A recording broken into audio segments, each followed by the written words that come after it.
Hello there, ladies and gentlemen, and welcome. So, we're just getting ready to start the actual new turn. Very exciting day here. Super excited. I can't wait for this one. It's going to be great. So, there, no name. How you doing, my friend? It's good to see you. Okay. So we'll give it about a few minutes, give it a little while, let people get into the actual stream. I know people like to see this live, and you know what, it's really fun seeing it live.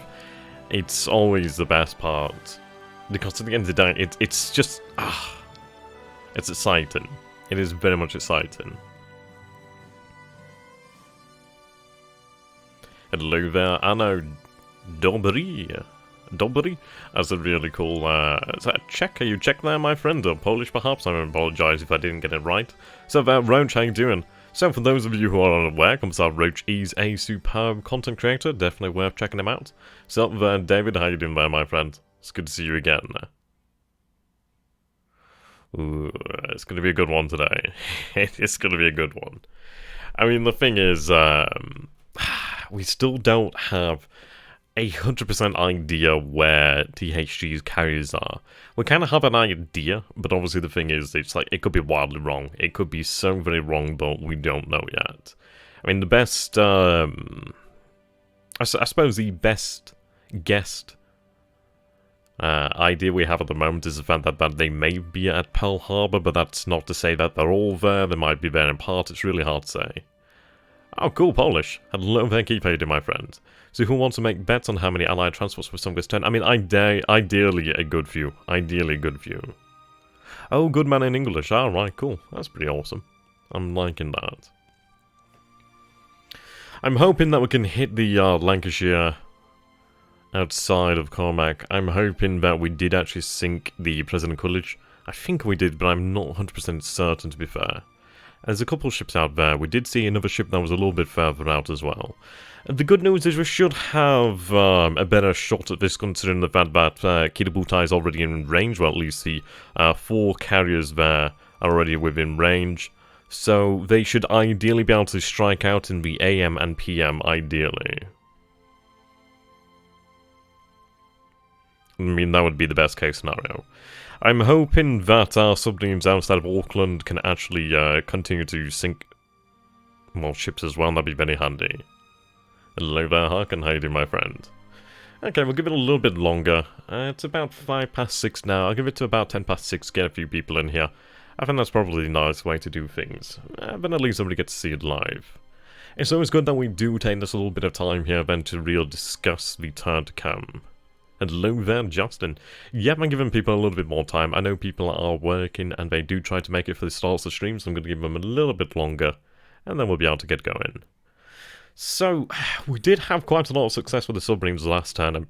Excuse me. I'm hoping that will continue this turn. I think we do have a good few opportunities. I'm very interested about the tankers at Palmyra. See, the thing is, I don't think I'll be able to catch them with the patrols, but I'm hoping, I don't know, it's one of these things. We'll take a look with the reconnaissance plane. I think we had one out by Palmyra, possibly. So I'm hoping that with reconnaissance we can actually see what is actually at Palmyra. I don't know if there's actually any ASW assets, such as like warships or not, so I'm not 100% on that one. I don't think the game said the Coolidge was sunk. Fog of War is still a thing. I think there was another ship in the game, say, had sunk as well. Yeah, this is it. So we'll be able to confirm it, ideally. Hello there, Kevin. How you doing, my friend? Can you look at the turn name? Are you guys ready, then? Let's go ahead and take a look at this. So it's turn 10. Ooh. Flower Power. I like that one. There's a lot in these names. There really is a lot of these names. It's crazy, actually. And it's like me and DHD, we do talk. We obviously don't discuss anything like any specifics, but we do try to like tease each other as much as possible. So that's always a fun thing. Hopefully the carriers can get some more work done this turn. Yeah, that would be fantastic. Now, we do have both elements of Kitabutai moving closer towards each other. Well, Akagi and Karga are moving towards the rest of Kitabutai.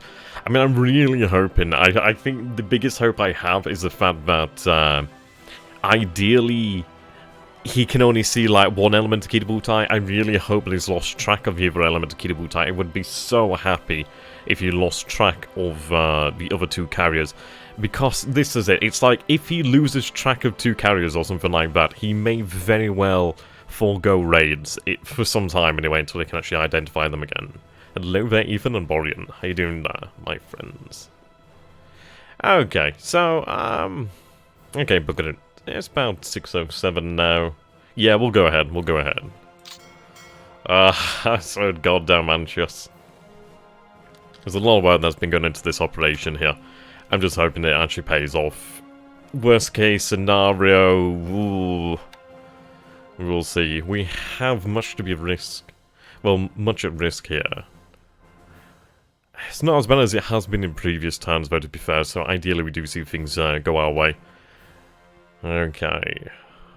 God, I'm actually pretty nervous here. I don't know how you guys are feeling. Right, there we go. Luganville is actually occupied. Fantastic, I can actually use Luganville. As I was seeing ships still outside Colmac and Noumea, and just off the coast of New Caledonia, well, not just off the coast, but some way out from New Caledonia. Right, I-166 has detected the Jupiter, or the Jupiter has detected her. Okay, Jupiter. So far, the skippers evading here. I don't know if we've taken any damage. We've been rattled, rattles bridge, rattles submarine. Near misses so far. Okay. Right, a little bit of damage there to the submarine.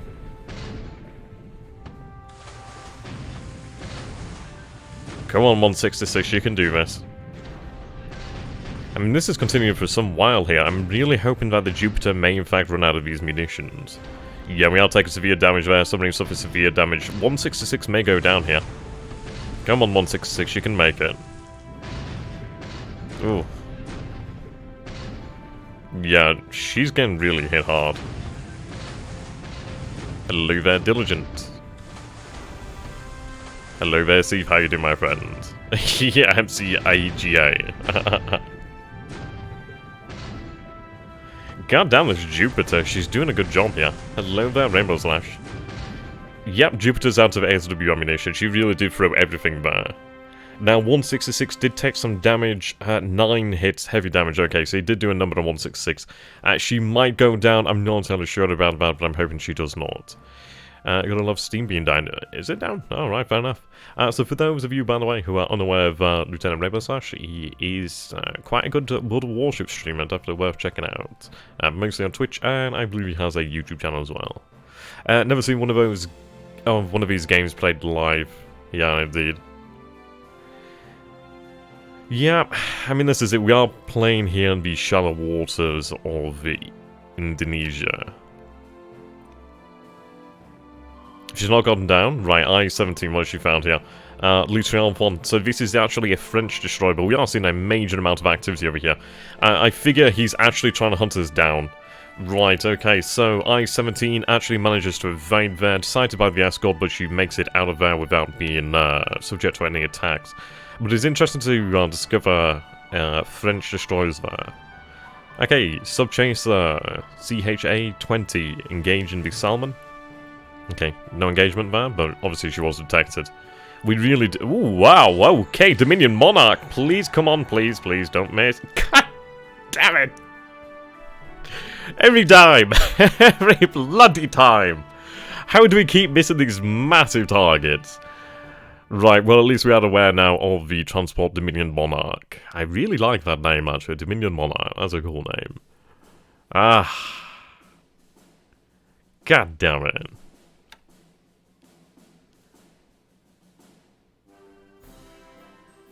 Damn, that sucks about Steam. Hello, we have another target here, Torpedo Miss. Come on, don't... Ah, Scheiße! Munguna. Liberty here. Well, we have a hit on Liberty. At least that is something.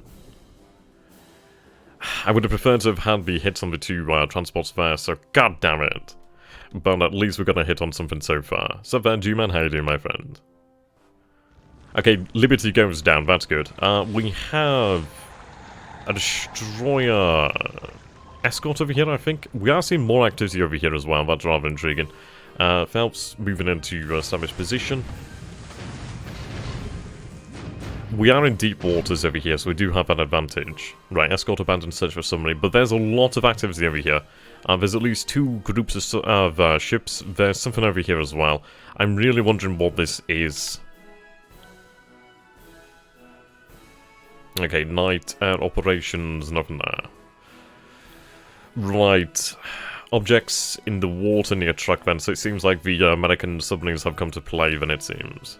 So there's Saltfish, I do my demand there. Something's just gone down there. I'm hoping it wasn't the I-166. And hello there, Mariposa! Hit on Mariposa! Now this is important. Now this is something he may not have actually expected here.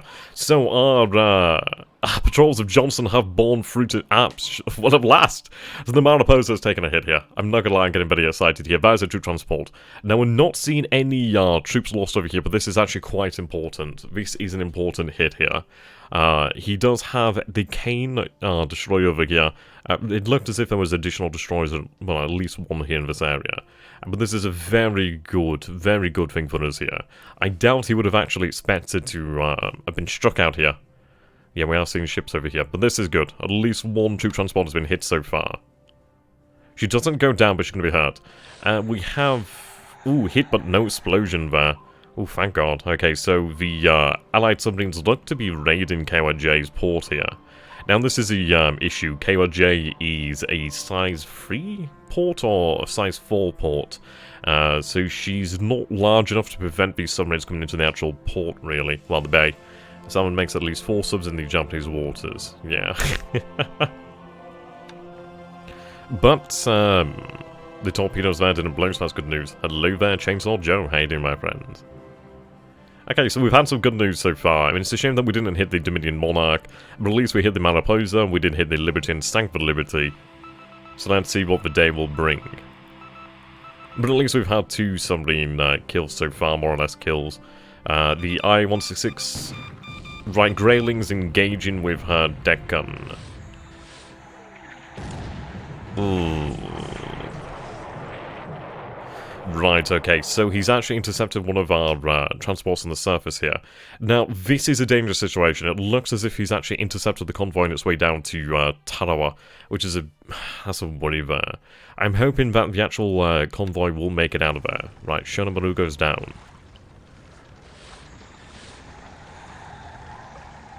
Right, yeah, Pike is definitely operating off the coast of Truck.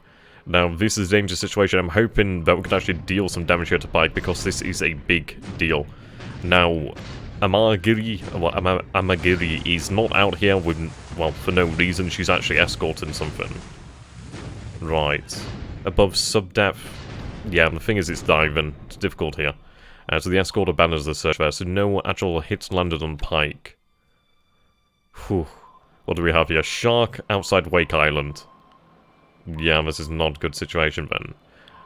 Hatsushima, well, Hatsushima, she... Yeah, she's sighted and she goes to engage Shark. Ooh, we have another transport over here, and Diamond Head has been hit at Pico Pico. Fantastic. Good job, we are doing well over here at Pico Pico. Diamond Head taking another torpedo there, critical damage, and a 3rd torpedo there. I think she's dead. 4 torpedo hits. Jesus, she did get hit hard. Yep, she definitely goes down. Right, we are seeing Allied submarines now on Marshall Islands. We're seeing them at Wake. We're seeing them at Track. Yeah, he's thrown a lot of submarines out our way here. Okay, so our H6K there. Ports object under the surface, yep. We are seeing Allied ships still off the coast of Fiji. I'm hoping that we can actually still get the hits there. that's cool. Oh, hello. What the hell are these? That's a lot of Allied ships there to the south, and we do have a Singapore Express in that area. I'm actually somewhat worried about that, but it's rather intriguing. We might get a drop on a lot of Allied ships actually leaving the Philippines. I really don't know. I'm hoping that he's actually not responding with gunboats or something like torpedo boats. The turn's definitely getting interesting so far. We do see additional ships outside Pearl Harbor. Right, okay. I-170 has been snooped. Airstrikes now. There's a lot of shipping out there. The Singapore Express is actually pretty danger close at the moment. Okay, so our sweep of the A6M2 is going in there. What ASW rating do your DDs and subchasers have? For the most part, the average is about 2 ASW rating, and then like some of them have 3 and 4, I think. Obviously that is like the better ones. I mean, obviously 2 isn't like... It very much comes down to like the experience of the actual ship itself, and obviously that of a submarine is a lot of different factors. Okay. There's a lot of ships around the Philippines here. Low that 80. So we've actually had quite an interesting turn so far. We've had some successes. We had the I-166 take on quite a bit of damage, which is still afloat. I don't like the fact that the KI-48s have gone here unescorted, but as long as they get the job done, that's fine. 2 allied medium bombs destroyed there, supposedly. Yeah, and drop egg rolls. Okay, the raids over here in Medan are doing some nice damage. I'm hoping that we'll see the raid at Singapore go through this turn. The last raid didn't go through due to the weather, I think it was.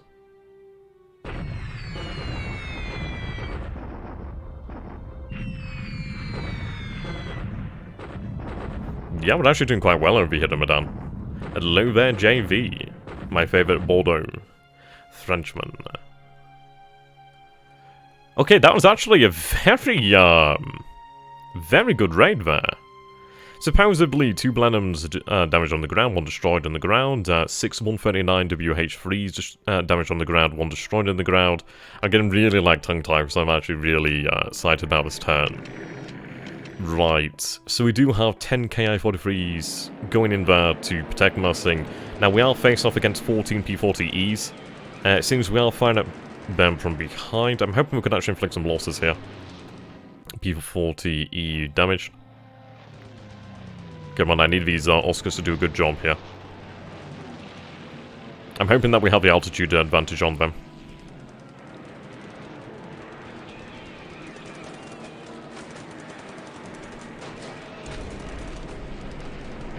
Yeah, that's 1 down. If we can get into hit the bombers here, we can do a lot of damage. That's a critical hit on a Warhawk there, that's very good. You think he was resting his aircraft there? Possibly. Well, I think it's a case of his aircraft may be damaged, too damaged to leave Medan at the moment. I mean, take a look at all these ships over here. We've definitely found something. I don't know what this is, but it is either very concerning or very exciting. I don't know which one it is at the moment.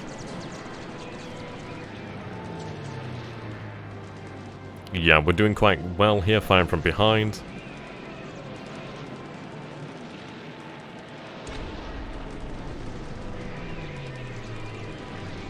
Yeah, the range is very close here. Right, we do lose the KI-43. Another one, yep, another one out, another one out. 6 of them remain in battle. We are in low on ammunition. We're not too far out from Cotobruz, so I'm hoping that we don't lose one to operational.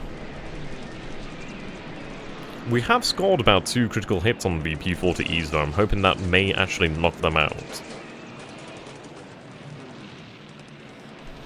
Another damaged. Yep, trials away. Another Oscar leaves the battle. See, if we had 10 A6M2 we'd been doing very well here, due to the fact that they do have that killing power.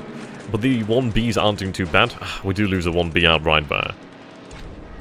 Another damaged, another aborts. Guns jammed and the battle is done.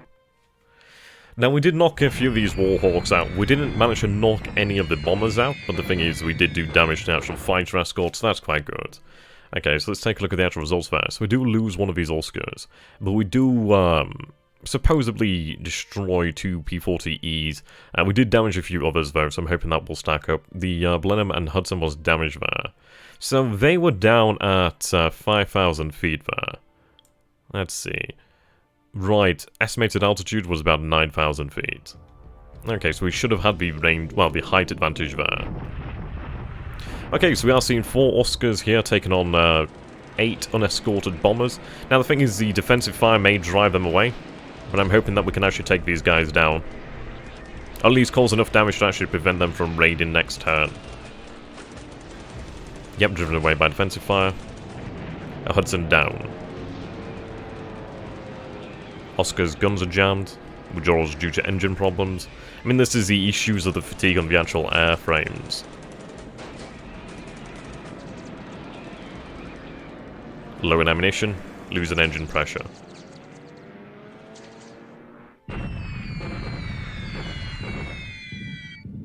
Okay, so not too bad. We might have lost one aircraft, but we have inflicted positive losses on the enemy here. At least one Hudson destroyed, 2 damage there. Now, he was coming at 15,000 feet. Yeah, only 1 Oscar. It's a goddamn shame, because these are the aircraft I want to knock out. Yeah, 26 Buffaloes.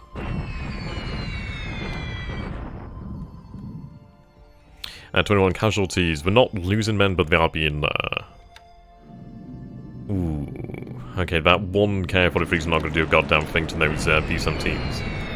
Yeah, but it's shot out the sky, so that's a shame.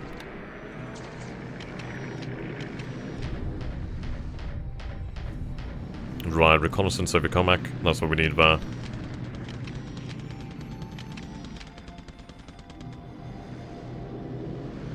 Okay.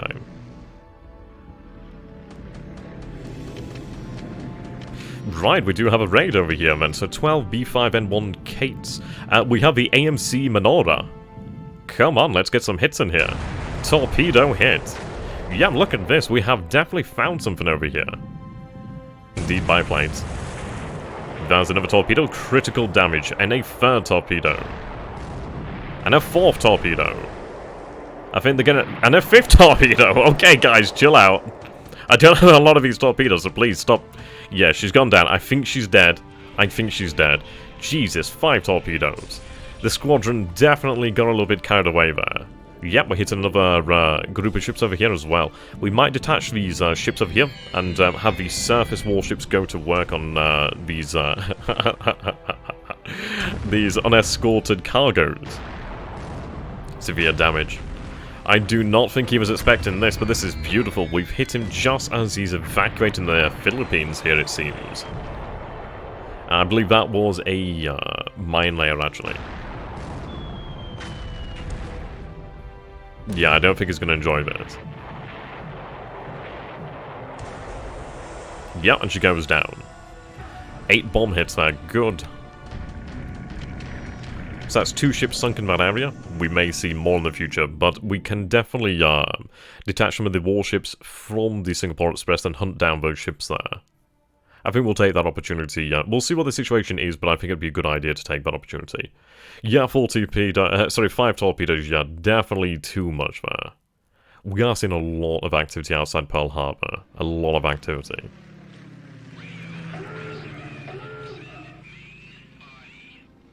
Now, that may suggest that we've actually spotted a carrier there.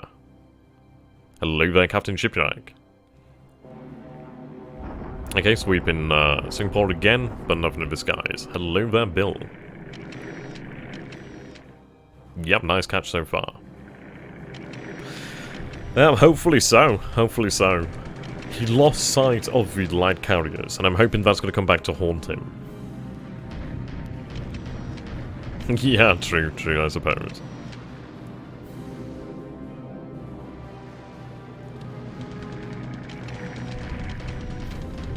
Right, here we go. We finally do have the bombing raid over Singapore, though, so that's very good. Yep, hitting his aircraft. Good job.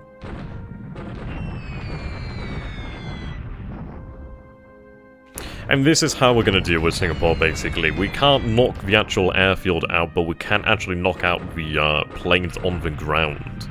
It seems like we're actually hitting his B-17s here. That's quite a good job. Hello there, Cola.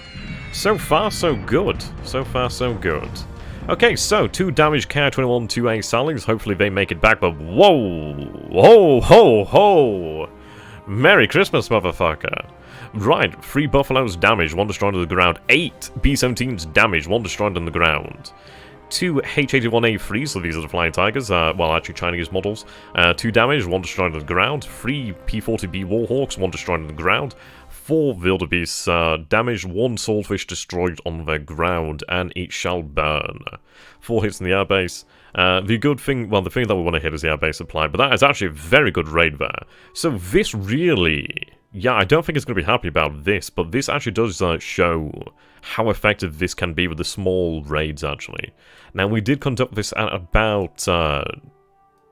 we'll double check what the raid altitude was at 20,000 feet, but that was actually very effective there. I think we'll potentially look at increasing the number of bombers, but we might just go with one A6M2 squadron sweep, one A6M2 squadron escort with a small squadron of KI-21s. But that is a very good result there. Yep, that's your most productive raid on Singapore yet. Definitely. That's gonna hurt. I think this is going to be one of those good turns for Japan so far. We've yet to see the raids out from Kitabutai. I'm hoping that we'll see those shortly, actually. Yeah, I'm hoping he hasn't been able to escape me. Yeah, after the biplanes.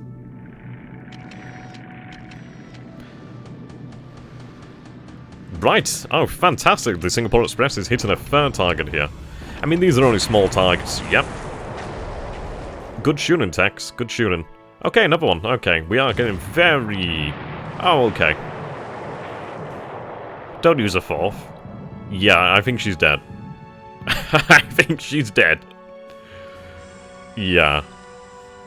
Okay. That was a good hit. Yeah, she's good and dead. Oh, come on, I'm hoping that we'll still see some raids from Kitabutai, unless they've lost track of the actual transports. And we have another, oh, thank God for that. Okay, that was Shark. Her torpedoes hit, but it looks like they didn't explode, so I'm gonna be rather amused with that one. Right, what do we have here? I-170 bottoming out, so she's been discovered by an enemy destroyer here, the Farragut. Near miss rattles the bridge. Right, she loses contact with I-170. Okay, it's looking good. Oh, something off the coast of Australia. What do we have here? The AM-Wollongong.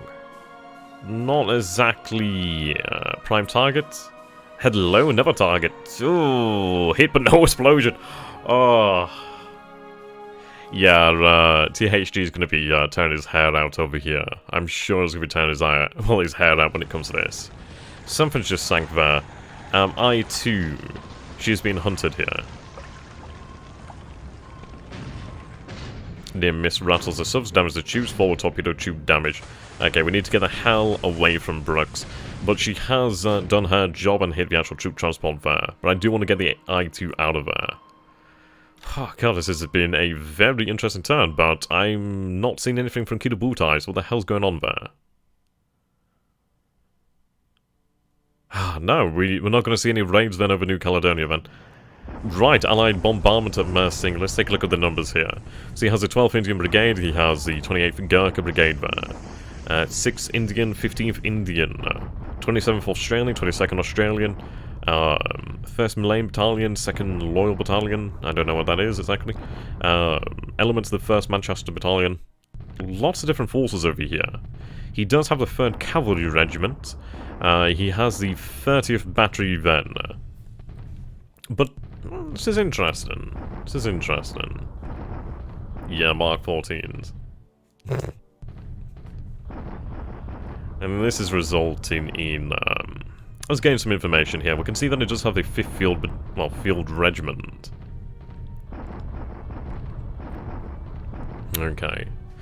Yeah, I was hoping that we would have seen more from Kitabutai, but, oh well, okay. He does have a fair amount of assault value there, but the thing is the terrain really does play to our advantage. And we may see Mersing reinforced by additional men soon.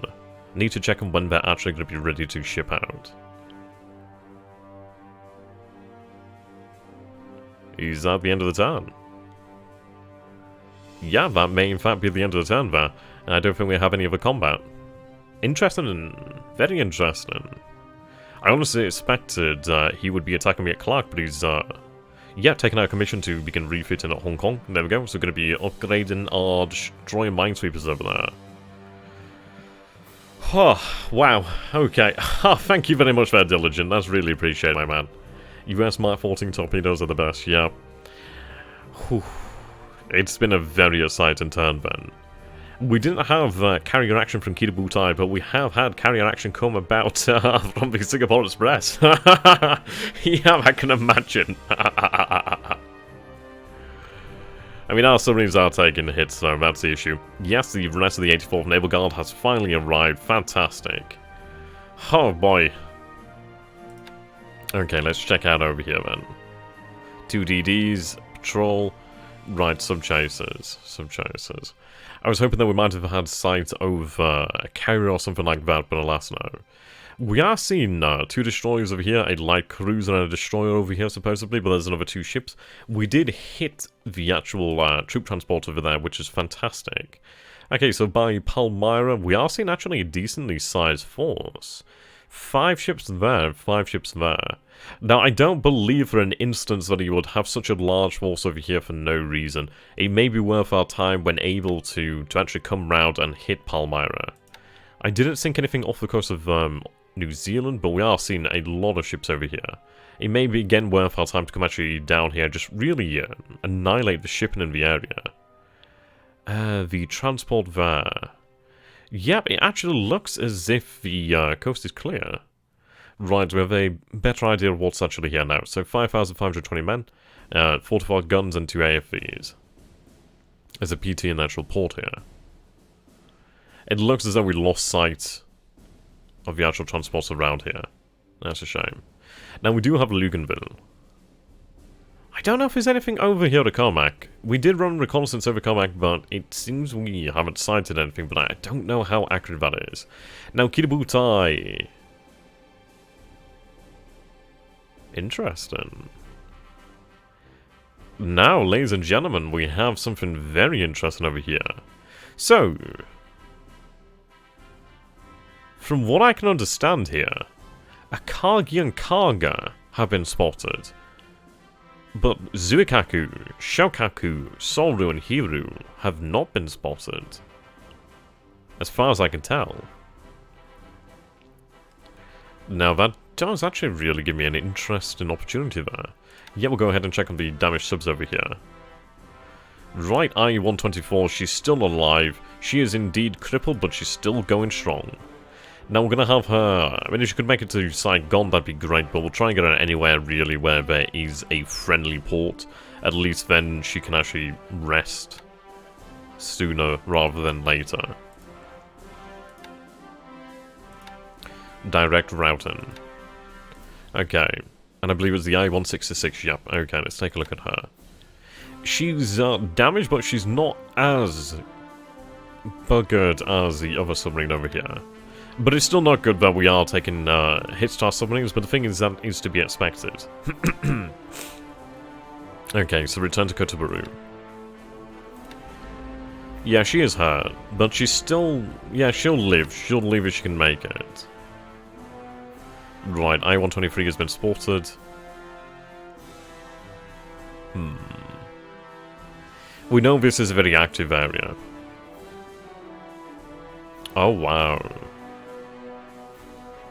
See, the thing is, we have 3 submarines in this area, so I think what we're going to do then is actually bring these submarines over here and just really lock this area down. If I have 3 submarines actually in this area, so something like that, that is actually going to be quite a... This could be a trap for him. This could actually be quite a big trap for him. Now, we do spot there are 2,400 troops over here, so 2,460 troops, okay. 760 men over here, so we can take battle points. 2 enemy submarines off the coast there, 2 allied submarines.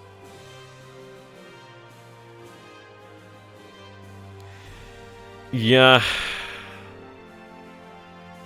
See, the thing is, we can land on areas that have no bases, but we are going to take a lot more in the way of losses, in terms of, like, casualties. So it is a dangerous thing to really try. We'll discuss it. Hello there, Deepa. How you doing, my friend? Okay. Wow. Now, this is a situation that I actually didn't think was possible. The fact that we've arrived with all 3 divisions and, yeah. That's really good. Right, we do see a lot of torpedo boats over here. I wonder if he was actually trying to plan some kind of ambush there. This task force over here. Now, initially, I've really had them in this area just to Well, I don't know. I suppose it's going to be so we can actually invade either Mindanao or the south coast of Borneo, but we're going to be doing both of those. I think it's going to be Mindanao first, and then we'll move on to Borneo. But we have actually moved at a time where we've discovered a lot of transports over here. And these AKLs they're only small things, and they're nothing massive, they're nothing, like, important. But at the end of the day, if I can knock these ships out, that is going to help me. The thing is as well, he's actually had to put fuel into these bad boys, and he may be carrying things in them. So we'll knock that out. Now we do have, count them, 1, 2, 3, 4, 5, 6, 7, 8 heavy cruisers here. We do have the Shipyard, we have a bunch of destroyers here as well. He's in for a bad time. Oh, he's in for a bad time over here. Can you imagine being in one of these 8 transports and you think, okay, well things aren't too bad, and then it's like, bam. You're greeted by a task force of 24 Imperial Japanese ships. That's a dangerous time. That is indeed a dangerous time. I'm looking forward to this.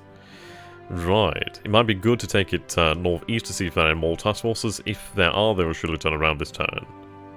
Yeah, Naval is a nice place to start. Size 3 port. Yeah, size 2 port over here. I think what we're going to do then is basically bring them around here and just really turn this out of a sea into a killing field. And imagine he'll probably bring aircraft here to try and save them. Okay. Yep, we do have 3,000 troops over here that will be arriving at Bab al-Dawab shortly. That's good. Okay, let's take a look over here then at Rabaul. See, I need to run the reconnaissance lower than it seems. I'm picked up information, but I actually need... Yeah, we'll drop it down to about... we'll say about 12,000 feet here. Right, all G3M2s at this base, running reconnaissance, run about 12,000 feet. I might even have one of them run about 10,000 feet. And can you see the names of the squadrons in the battle simulation? If they're like carrier squadrons, then generally yes. You can kind of see squadron names sometimes. Okay. Now we did lose an actual transport over here. But these 3 have made it through. They did make it through by the skin of their teeth, really. Yeah, I mean, 2 of these are Usans, which obviously I do not want to lose. So they're going to be heading into Tarawa this turn. Now, Tarawa, I do have a few warships over here. I think what we'll do then is obviously get them fueled up and ready for action, to be honest. So we are aware then of a hell of a lot of submarines in this area. We know there's an allied submarine operating off the coast over here, which is a very dangerous situation because I have a lot of ships coming to track. We do see a submarine off the coast of Wake. Now, I think I might even still have technically 2 submarines over there. The issue is I'm bringing in 2 AMCs over here, so this is a difficult situation.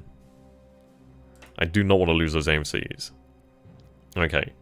So let's see, I do have the Wakaba, and I do have the Arakazi, but she's not actually worked up yet. She'll be ready soon. Right, show ships under repair.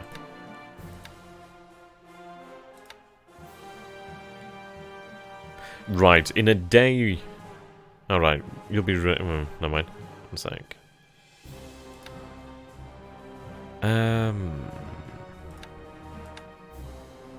I need her readied. Should not take long.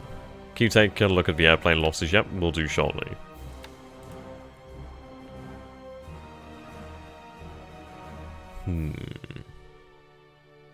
But this is actually rather interesting that we are seeing US warships over here at Johnston.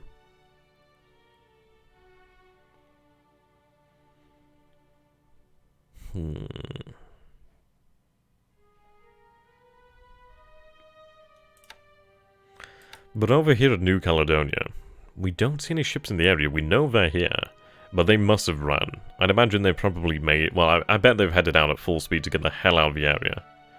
But the good news is, at least the capture now of Luganville, we can begin to actually build this base up. I think what we're going to do here then is take control of Effet and Tana. Take control of these bases over here, and then we could run possibly an airfield from each of them, really. That would be a good idea, as then obviously would give us the opportunity to Yeah, I mean, I could have bombers over here at Espirito Santo, basically Luganville, and then, like, fighters over here at Tana. And obviously that would reduce the distance and make it far easier for them. Okay, so we know there's a troop transport over here, the Dominion Monarch. It's a real big shame that I actually didn't get a chance to hit her. Now, I do have the I-10 on her way back over here. I-10 does have a search plane running, which is fantastic news. So what we're going to do here then is I might have her head towards Comac. Well, I'll keep her running towards New Caledonia in general, but more so towards Noumea, as I imagine they'll be running down this way. So we're hoping that we might spot the enemy as they leave. Ah, for fuck's sake. Right. They've bloody left the area. They should have been down here. I think they've had retirement set or something like that, but they should not have been leaving. There's no way they should have been leaving. I know this is probably the best raid you've had on Singapore in a while, but why not use your 40+0 to defend Mersing? But the thing is, we can't guarantee that he's actually going to have planes attacking Mersing. It's not every turn. And the thing is, the damage he inflicts with them isn't particularly amazing. And I'd rather have all the zeros over Singapore, because at the end of the day, I'd rather not lose the bombers. I can afford to lose a few troops. A few troops being bombed from the air isn't going to see Mersing fall. But if I lose a lot of bombers, that means I'm not going to be able to deal the damage I need to deal at Singapore. So it's one of these things, we just have to accept that we will lose troops over here. But ultimately, we'll be fine. Okay, this should have set off days ago. Why is that taking so long?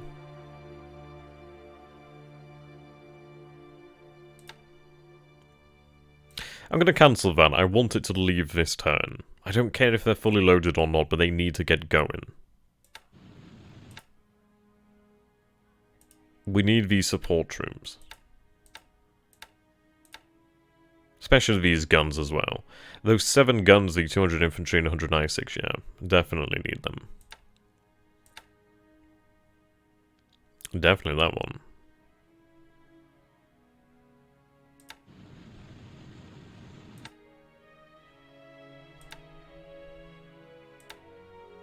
I take it that's not all the men actually aboard. But that's okay. So what we're going to tell them to do then is head out for Mersing this turn. Bring lots of supplies along with them. Yeah. Best to start moving the AV support down to Luganville. It's actually about 2 to 3 days away, I think, give or take. Yeah, it'd be nice. But we do have AVs already on the way. We also have, yeah. Then about, what's this? I mean, that's the tanker, obviously, but they might be about 2-3 days away at most. So I do have 2 submarine tenders, and I do have a Kiyokawa aircraft tender.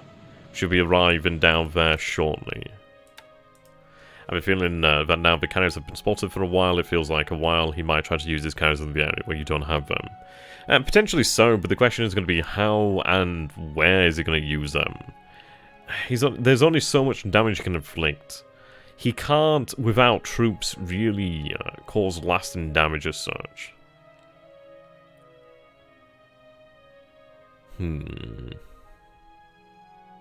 We'll see how things go. I mean, there's a lot of moving parts in motion here.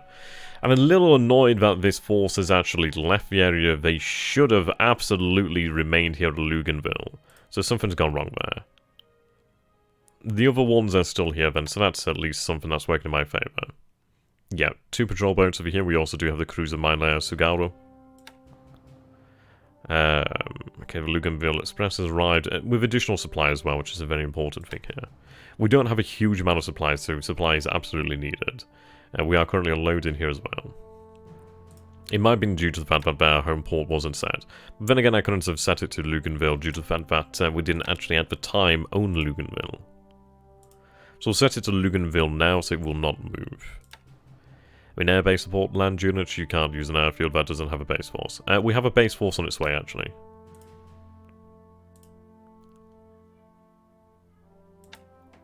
One more. We have a air headquarters on the way to Luganville too. Let's see. Right, so that's the supply there. Hello there, Paul. How you doing, my friend? So we only do have 2 patrol boats there, so yeah. We have the tanker here, so what we're going to do then is put them all into the same force. Only a single destroy minesweeper, but we have to play the cards we've been given, really. For the love of fucking God, do not go back home. How many supplies are immersing? We'll double check on that one shortly. They don't use a huge amount, really. Okay, so here we go. We have the 15th Base Force over here. They carry an additional 5,797 units of fuel. We also do have the Tatsuta and Yabari. What I may do is actually have the Tatsuta or one of these other destroyers actually broken off to go and escort one of these other units over here, perhaps. We do have Katori on her way down to Luganville.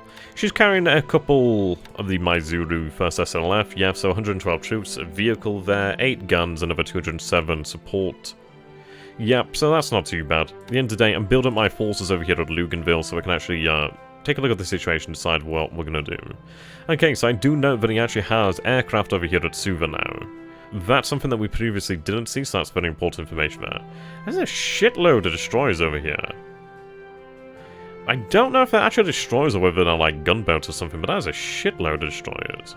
I think it might be time we actually pull out of Pigo with our actual submarines, because that is a lot of like potential submarine pain infliction there. Very interesting so far. Okay, you're heading back to repair. You've been hurt quite badly. The Air Flotilla headquarters. We also have the Kamikawa Maru. She's on her way down there. Now, I might have her head to Tulagi. I may have her head elsewhere. Not Ed. We do have Task Force 97. Yep, they're on the way with the Destroyer Mokizuki. So they're kind of additional elements of 144th Infantry Regiment. Yep, so 442 infantry, 228 other troops over there. A few engineers as well, which is the main important thing here. That's the thing that matters. Let's take a look at Luganville. So Luganville only has one engineering unit at the moment. So what I'm going to do then is actually begin to expand the airfield itself. I need to build this airfield ASAP. We do have this unit over here at Tulagi. Yep, they'll be moving out shortly as well.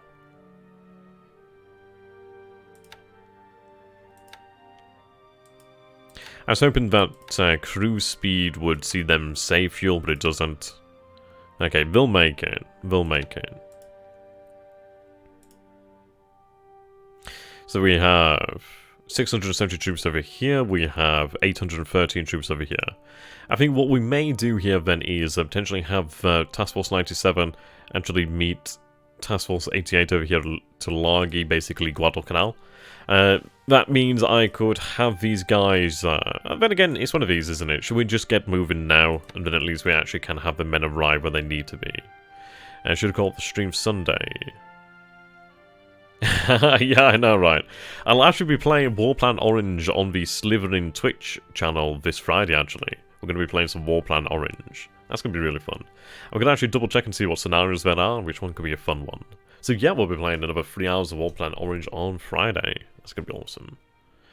Okay, whereabouts is the air headquarters? It's on its way around here somewhere.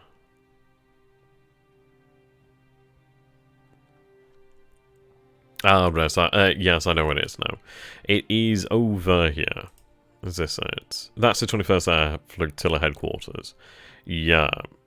Okay, so this needs to get moving ASAP.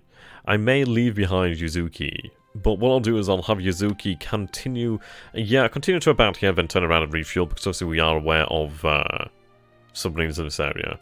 Now, I am going to use my patrol boats over here and really increase submarine escorts.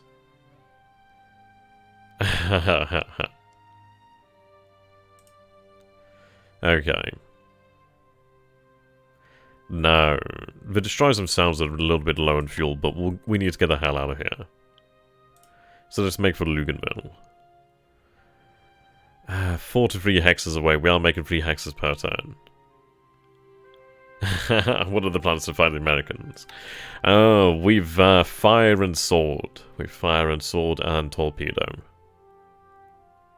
Ships over here still. Yeah, we are seeing a lot of activity over here. It may be in our best interest to actually pull out of this area due to the fact that, well, actually, I-17 is not detected. Nor is I-9. They're actually not detected. Interesting. So 3 destroyers over there moving northeast. Something there moving east. We might want to actually move to the south then. Towards the port itself. But yeah, these aircraft over here would be rather intriguing. I would like some information on them. But the good news is now, if I so wish to do so, I can actually transfer float planes or search aircraft over here to Luganville. It might be worth doing. I could potentially get away with it. It would be a little bit risky. 6 a day, 0.3 per phase. Oh, right, okay. Well, that's actually good information there. 6 a day. Huh. I didn't realise it meant... okay, well, that's good to know then. That's very good information. Yep, I do wish these aircraft were better maintained. It is really having an impact on them. I'm going to reduce that actual... actually, if I do that, can they actually make it to Tanawa? Oh yeah, they can definitely make it to Tanawa. I'm going to wonder how well your supplies of oil and fuel will stand after expending so much at such great distances and not capturing anything worth mentioning. I wouldn't say that. We've obviously captured Miriam Brunei. It's not as if... see, the thing is, people are rightly so pointing out the fact that obviously we do need to take Dutch East Indies. And we are taking the Dutch East Indies. It is on its way. We will have a plan here to take Mindanao, and then we will springboard from Mindanao into the south. Southern elements of Borneo. Though, the thing is going to be... we'll take the Dutch East Indies when we take it. What we'll seek to do is really hold it longer than the historical precedent, and ideally be more efficient in actually extracting that fuel and resources. Ideally we'll be able to capture additional sources of fuel and oil, but yeah, we'll try to expedite the Dutch East Indies campaign as much as possible. But until we get troops on, well, boots on the ground over here, it's going to be a rough one. I was hoping that we'd arrive at Taiping this turn. Okay, we'll actually be there either tomorrow or the day after. Very good. As far as I can tell, there's no troops down here at Kuala Lumpur. So if there's no troops over here at Kuala Lumpur or Timor, what I might be able to do then is actually have the armoured forces make their way down here independently and actually begin to capture these bases. If they capture these bases, well, I'll actually have the ability to move these forces down via rail, which is going to be fantastic. Can you show the plane losses and how many supplies are in Mersing? Yep, sure. So at Mersing, we do have 1,500 supplies. It's saying supplies required 338. Now, due to the fact that we are just running defensive well, we're just playing the defensive game over here. We aren't using a huge amount of supply, which is very good. It's quite nice. We do bring a trickle of supply in each time as well, just a little bit of supply every now and then. The troops are doing better. They've had a little bit of time to rest. I mean, obviously there's still this level of fatigue over here, which is hurting. But it's not so bad. Ooh, okay, so I thought he was actually pulling out of Mersing. It seems that our information there was faulty. As it appears, he's actually somewhat increased the amount of men over here. So we are seeing now 25,760 men, 134 guns and 51 armoured fighting vehicles. He may actually be deciding to commit to the eradication of our men over here at Mersing, which is all the more reason for having the fast transport bring in those 500 reinforcements. Yeah, 588 reinforcements. A couple extra guns is going to make a big difference as well, especially guns. The train makes a massive difference for us, which is very nice.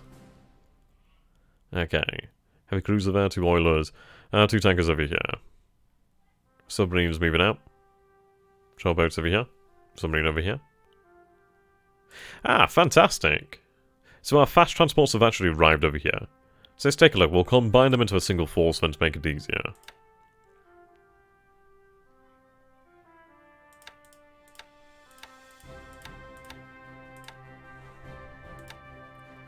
There we go. So we do have a decent sized force over here. Now, of course, what I'm going to do here then is actually offload the engineers that are on board. Get them, well, basically busy. I'm currently unloading.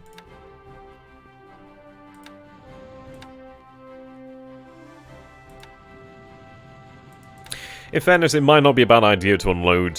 Give them a little bit of time to actually just recover from that disruption and then load them once we actually have a target in place. That would be a good idea.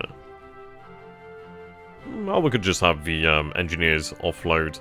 But we do have a fair amount of men on board now. Possibly even enough to challenge him over here, which would be the best option, really. And if I was able to seize this base, it would be a big blow to him, especially if we were able to sneak in and take it.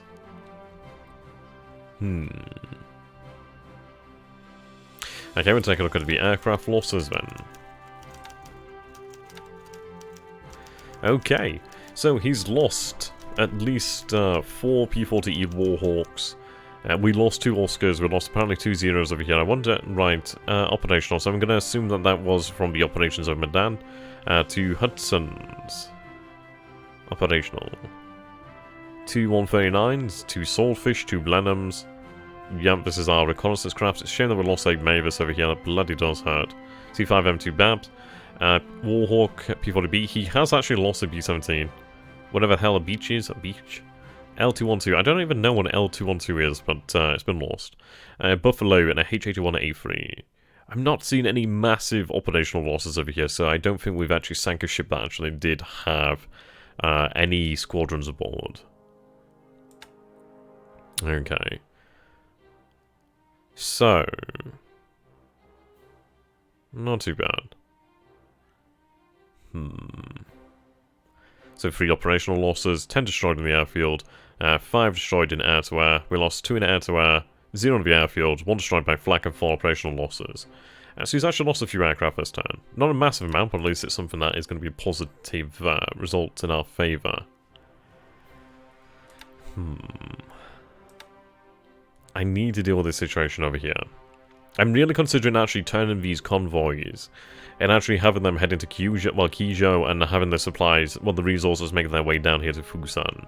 It's much easier for me to control this area, the Straits of Tsushima, than it is to actually control the Yellow Sea or the East China Sea. It's significantly easier for them to actually hit my transports on the way in. So I think we might go for that. We'll see. We'll see.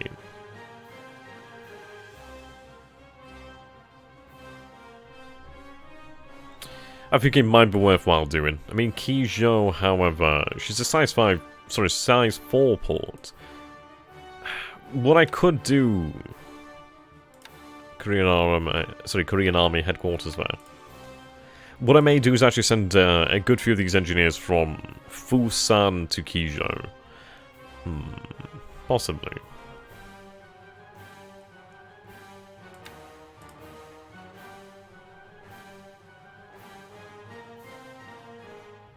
$21,000 tons there. 94,000. Are you training any of your Japanese base float plane squadrons in XW? Yeah, we do have ASW training squadrons around here. Somewhere.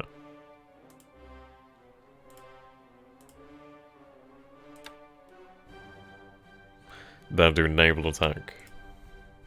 We have an odd couple squadrons around, I'm sure. We'll double check at some point. He's abandoned. He's actually abandoned Chengzhou. God damn him. God damn him. Okay. Well. That is interesting. If you sink/lose a ship with planes on it, it will show as planes lost on the ground. Oh. Okay. My bad. That's what I meant. Right, but the bastard is actually pulled out of Chengzhou. The city's open. We actually have an open city now. I do have some armoured elements that could move in there quickly. It's a goddamn shame because if it would have been a day sooner... Oh, well, actually, I say that we're a few days out anyway, aren't we? So, bugger that nonsense. We might be able to send the armoured across over here. It looks as if there's no unit here. That looks clear to me. What do you guys think? That looks clear to me. We do have 5 out of 10 detection over there. I'm pretty sure if we would have detected a unit... Yeah, okay. If you have ASW trained squadrons, you can put them to use against the Allied subprop in South Korea. Oh, absolutely. Hello there, Carl. We've actually had a decent turn. Not as good as last turn, but still good. Still very good. We'll go ahead and take a look at these ships sunk. Okay, so last turn. Now the Menorah. Yeah. Apparently she was worth the most there. She did get absolutely AMC. Actually, is she an armed merchant ship? She might actually be a out-and-out armed merchantman. Interesting, she looks that way as well. So that's not bad, that's a nice little hit. And she actually does have radar as well. Wish I had fucking radar. Yeah, I mean, she definitely went down. The Shanghai. British, only a small thing there. Very small. But at the end of the day, it does make a difference. The Liberty was destroyed. Diamond Head, yep, she definitely went down. Heron, only a small thing. Bird AVP glass. Yes, a very small thing's under 1,000 tons, but still, it's a good thing to take out. A Shonan Maroon. Yeah, that was ours. She was actually hit by an American Mark 14 torpedo. Probably one of the very few that has actually worked so far. Should be missed. Should be missed. Yeah, true. But that was a good result there. Ideally, we would have sank more, but it's a shame that we didn't actually hit everything we saw, because we did see the Dominion Monarch troop transports over here, so ideally we hit that next turn. We lost sight of the transports over here, which I'm rather surprised about. I thought we would have had them dead to rights, but we'll pick them up at some point in the future. And I think it might be, yeah, something we definitely want to do. But the good news is that Luganville is now ours, so I can actually begin to build up the base there. We know there's a lot of submarines around this area, a hell of a lot of them.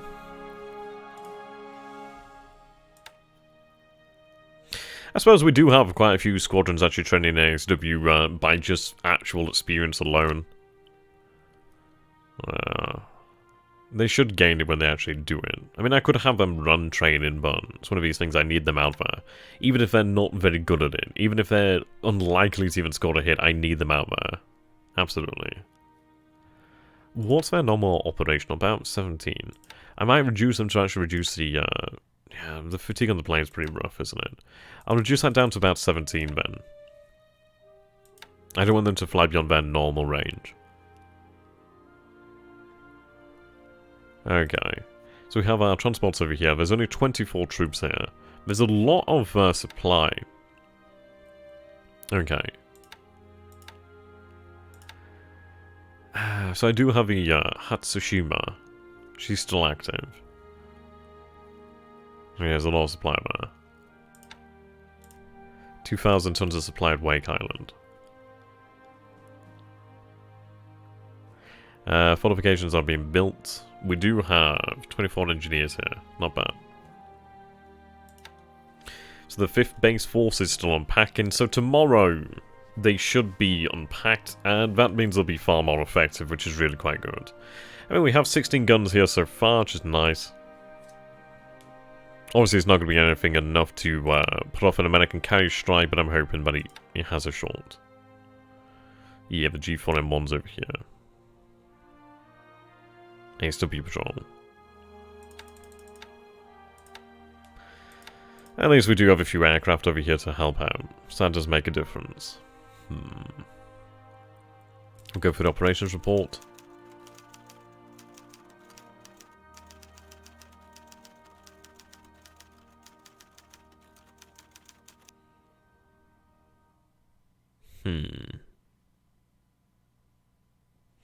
So the H6K from Yokohama in attacking a submarine over there. Well, this is it. It is open to a raid. There's no way I can stop him from raiding the Marsh Islands. We have done about as much as we could do in that small window of opportunity that we did have there. I just pray he doesn't raid Tarawa. That'd hurt. I'm just hoping that my actual patrol boats will... Well, my actual flying boats will actually pick up the enemy before he arrives. That's what we need to happen. But as far as it goes, I mean, we only have a submarine over here, the RO-68, and we have 2 minesweepers in here. And in fairness, they do have some depth charges, so fuck it, I might send them out there. Yeah, fuck it. They're not great, but it is additional trolls. And I do need that.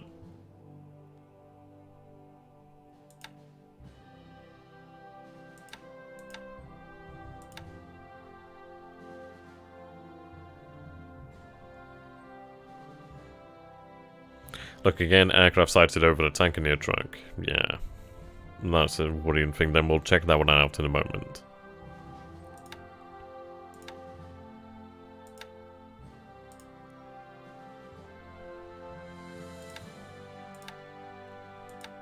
There we go.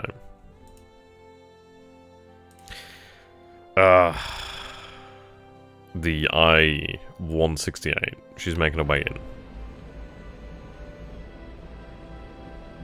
See, the thing is, I don't want to lose that. I really don't want to lose that. Apparently she has no speed here. She's completely out of fuel.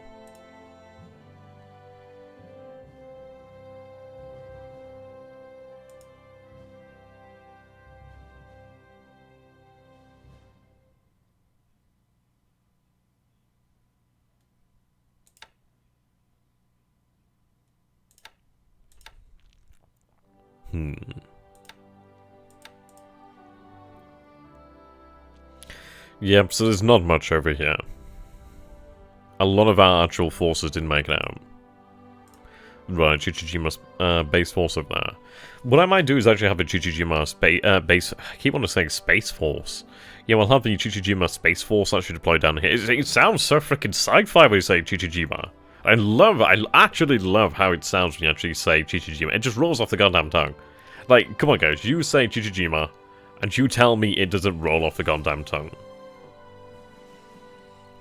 Okay, the good news is we did get the sub-tender and the actual repair tender out of there. I mean, perhaps there's an argument to say that the repair ship should be actually sent down to Luganville, but I'd rather have it sent where it's safe. But then again, the safety of truck isn't exactly guaranteed at the moment.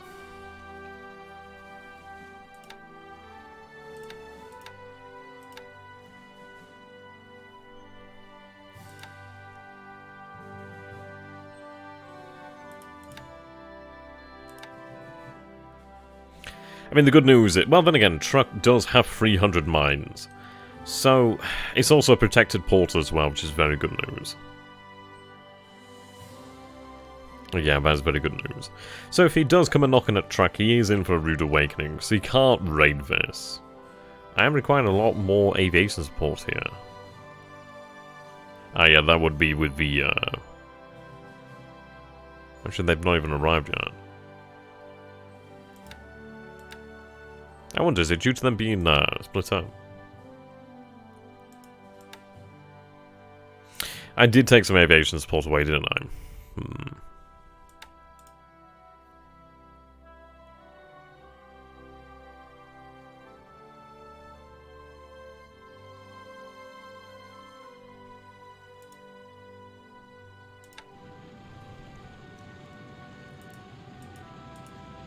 Okay, we'll reconsider then. I think we'll actually have the Chichijima base force actually sent to truck then. At least for the time being. It wouldn't be a bad idea then, because obviously I could head back to Chichijima, grab the rest of the base force and actually have them brought down here, recombine and then sent out again. Though I do have the Sanuki Maru over here, and the Saigon Maru.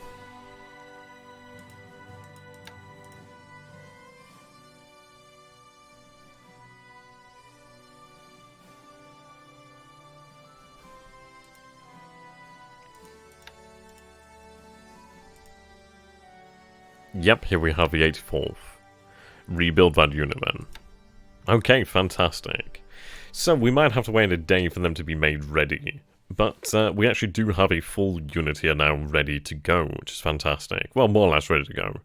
So the 84th Naval Guard. And this unit will come in super handy. Very useful unit. And it does have the 13.2mm Type 93 AA machine guns, has some mortars and an AT gun. Not bad. But yeah, the good news is I can actually make that ready. Well, yeah, we have sent the reconnaissance over from truck to actually go to lower altitude. I do want to actually bloody spot the enemy. So I think 20,000 feet is too high.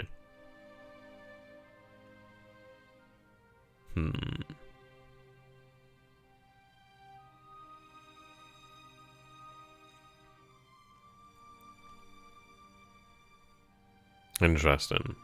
Ships that are disbanded cannot or commonly or cannonly be hit by a port attack, so if you are afraid of a carry raid, disband them where you can. Else they are considered naval targets, right. Well, that's good information there. That was very good information there. Thank you very much for that, Martin.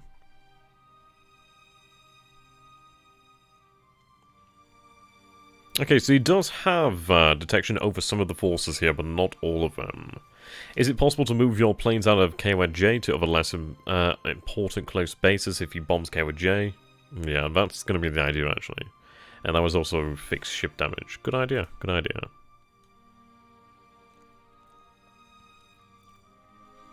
I do have other airfields over here that do have a small amount of aviation support. Nothing massive, but at least it is something. Right.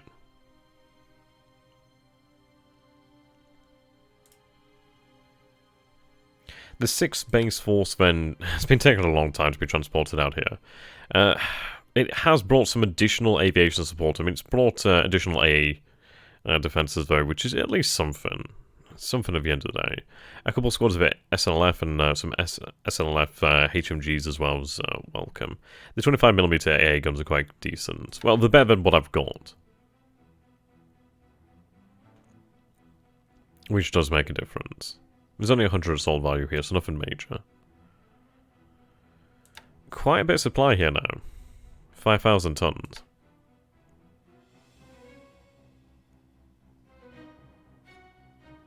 Still working on this airfield.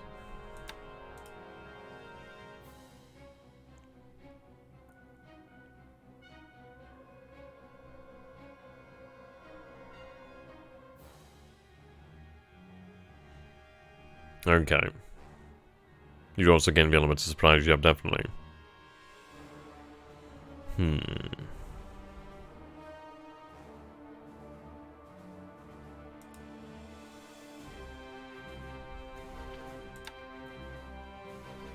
How much aviation support do they have?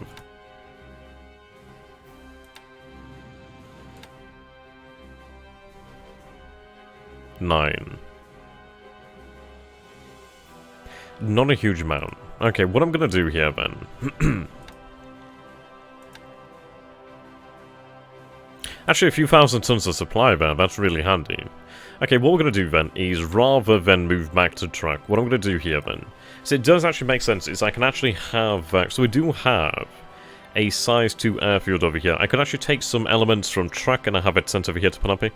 And it, well, Panup, I don't know how the hell I pronounce it, but it would actually then allow me to bridge the gap between truck and the Marsh Islands. As then obviously I'd be able to, if needed, place bombers over here to support the Marsh Islands, or fighters, either or. So what I'm going to do here then, let's see, can I send these guys to Luganville? Do they have range to Luganville? I wish they had range to Luganville.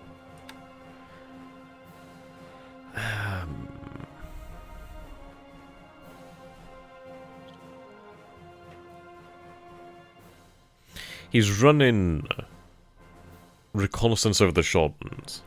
He's running reconnaissance over to Tulagi. So I imagine that's probably coming from New Britain. It might be worth our time then to actually move them over here to the Shortlands. It would be nice to actually have a good idea of what's going on around New Britain and obviously what's going on in the northern section of the Coral Sea there.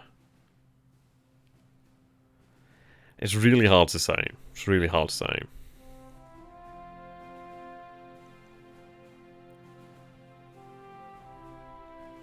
And do you have enough planes to fight off 3 to 4 carriers? Don't know how many THG has right now. He'll have about 4 fleet carriers at the moment, a light carrier, or maybe 2 light carriers. I'm not totally certain, but I know he'll have 4 flat tops, 4 fleet carriers. But if I was him, I'd do a full a quick attack. Yeah, he knows Reconnaissance roughly. The thing is, he's more than likely going to... I mean, what I predict here is there's probably a raid the Marsh Islands. I do think he's going to hit Wake Island. Most likely. This is probably the most likely target, so I do need to get these elements moving. The issue is... I do have 2,400 troops over here.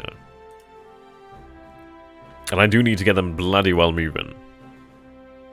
There's a lot of submarines in the area. Fuckloads of submarines.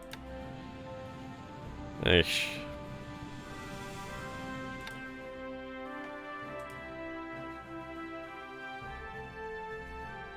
I really wish the submarine wasn't here.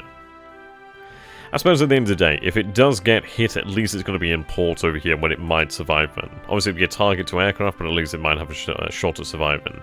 Then again, I'm over my bloody troop capacity as is, aren't I? Fuck. When it bloody rains, it pours, doesn't it? Okay. Well, what we're going to do here, then, is we'll have this unit. I'm going to say make their way down over here for the time being. Obviously, we will not have the fuel for that. So what I'm going to do...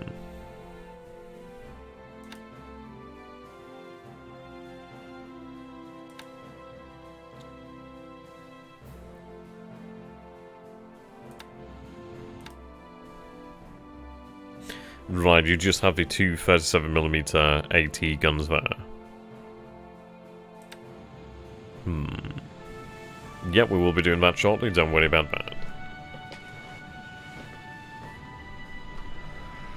The bloody stacking limit's gonna hurt, because that means we're gonna be using a lot more supplies. So I need to get the infantry moving, don't I?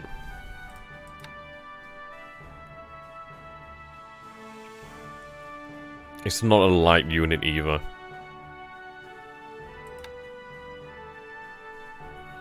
Bollocks.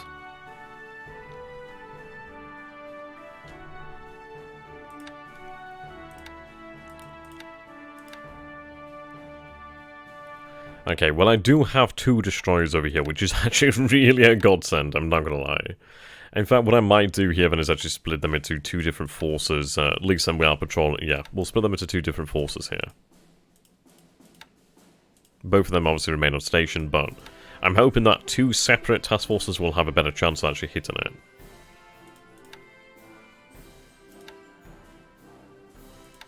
He has detection over here, and I really am wondering how he's got that. It must be probably from the actual submarines themselves.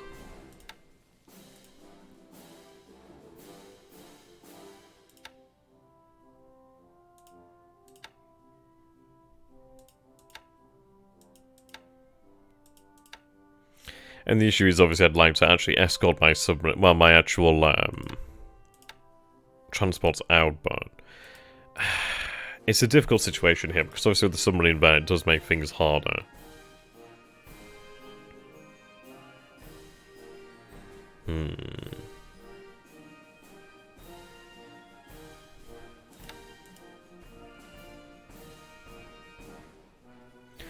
I suppose at the end of the day, I do have 2 destroyers over here. I do have the bomber squadron over here running ASW missions. So at least we do have something going for us. At least we do have some sort of defense there. Yeah, he has a lot of submarines all over the bloody place. It is making things a little bit more awkward for me. But I suppose, as awkward as it is for us, it is far worse for him at the moment. Yeah, so that's not a bad thing. At least we have that going for us.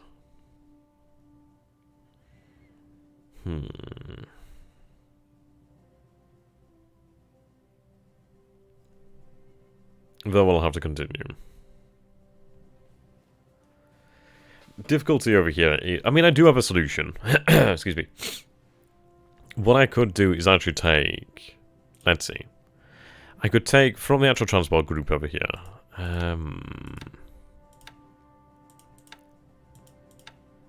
Okay. So, Hewa Maroon. You'll be done next turn anyhow. You do have capacity of only 125. Fuck me, that's nothing. You have a decent amount there. You're actually not busy either.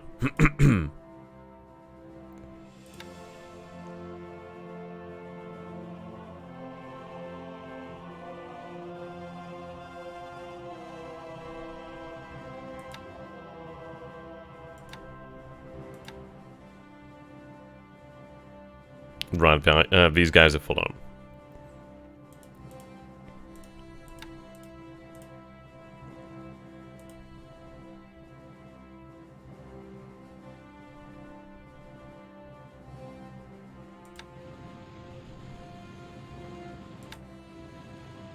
Okay, we can actually manage this. Yeah, we can make it.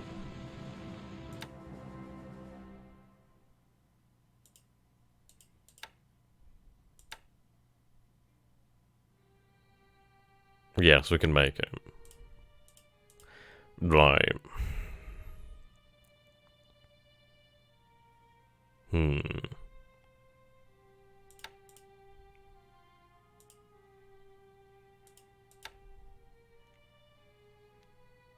Okay, well, I'll have to do things in parts here. What I'm going to do is I'm going to tell the Shinwa Maru. She's already docked on, which is good. But what she's going to do is she's going to begin loading the Maizuru 2nd SLF. So what I'm going to do then is I'm going to put this into a amphibious mode over here. Right. Begin to load this unit. Now in combat mode. Now you're in combat mode. Yes, begin to load. Turn on troops only? Yes, please. Accept that load. How does he have detection of wake when he has no aircraft? It might be coming from potentially the submarines, it might be coming from magic. I mean, it could be coming from... This is it, we'll have to check the operations report, but I'm really hoping it's not aircraft carriers. I think, well, we'll check the operations log and see what we see. One allied ship at 13398.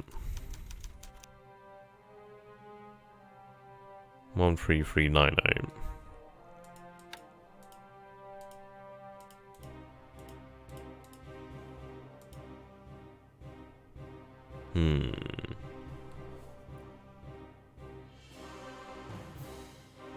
I mean, whether that was the submarine, it could be... Yeah, it could have been one of these submarines heading up over here. It might be that we detected it over here, because it's about 18... Was it 17 or 18 knots? Sounds about right for one of these submarines, actually. So that report could have been that submarine there, Shark, coming in.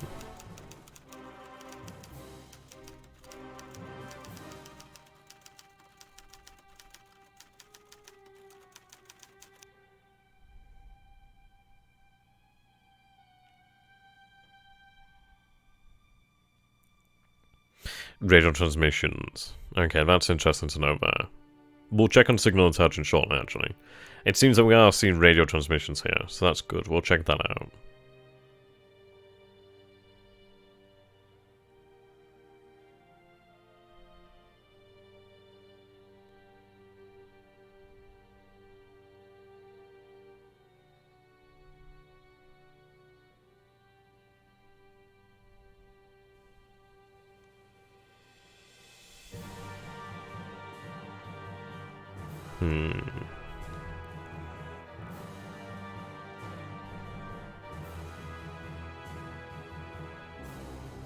Yeah, some of the weeds are plants, more than likely.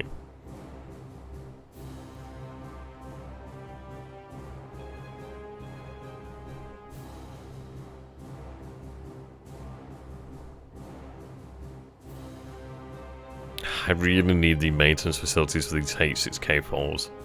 I mean, they're so maintenance intensive.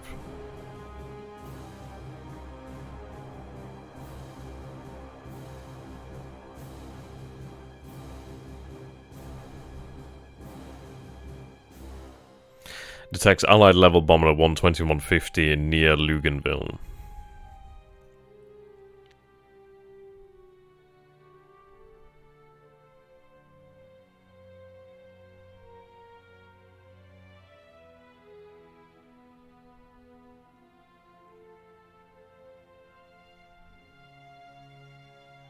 Oh, this needs to stop right now.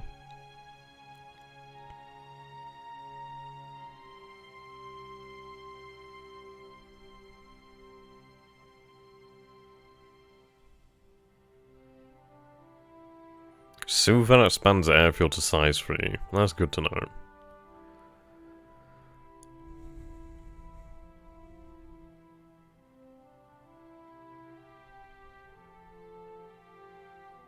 '58th Infantry Regiment has been upgraded at Xinjiang.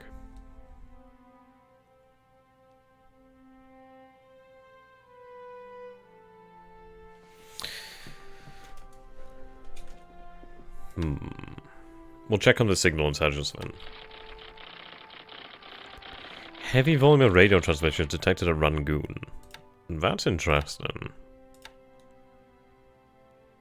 Yeah. Okay, we actually do have some sort of detection over here as well.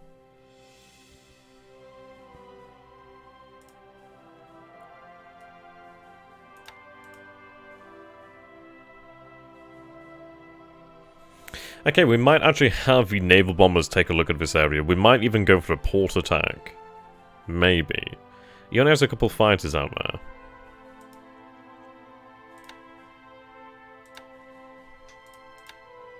The Ki-27s with the drop tanks could not make it to Rangoon. Shit. Yeah, it seems that, well, I know I wish Super was mine. Don't get me wrong, I wish Super was mine. That would be nice. But yeah, it seems that we have the information there suggesting that he's actually enlarged the airfield. Which is interesting. That shows that there's clearly a fair amount of engineers there. Yeah, it kind of gives away some sort of information actually about the port there.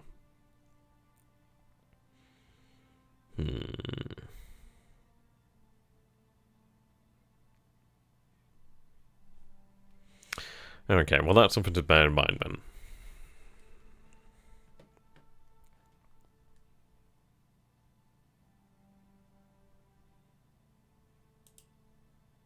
Okay, you remain in place here.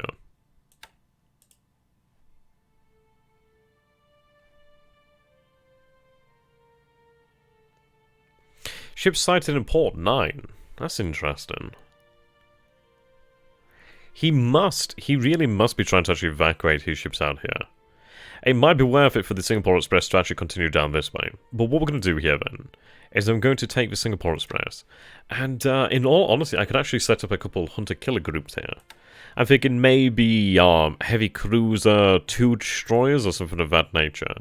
I could send them out here. And the thing is, if there's no resistance, we could effectively sink them all. Especially now that we have actual air support as well, which is fantastic. Yeah, we have Toyoda actually spotting for us, which is great news. I mean, she was running reconnaissance over these different bases.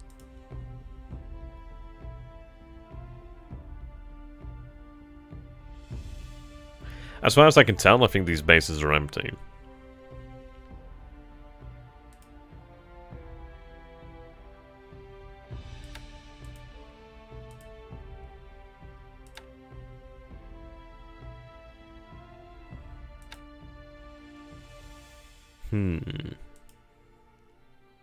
What do you guys think then? Do we set up some hunter-killer groups? That might be quite an effective way to deal with them. She may never be yours. Yeah, possibly so. It's really hard to say, like, how the cards will fall in the end. Ideally, I'd like her to be ours. Megami.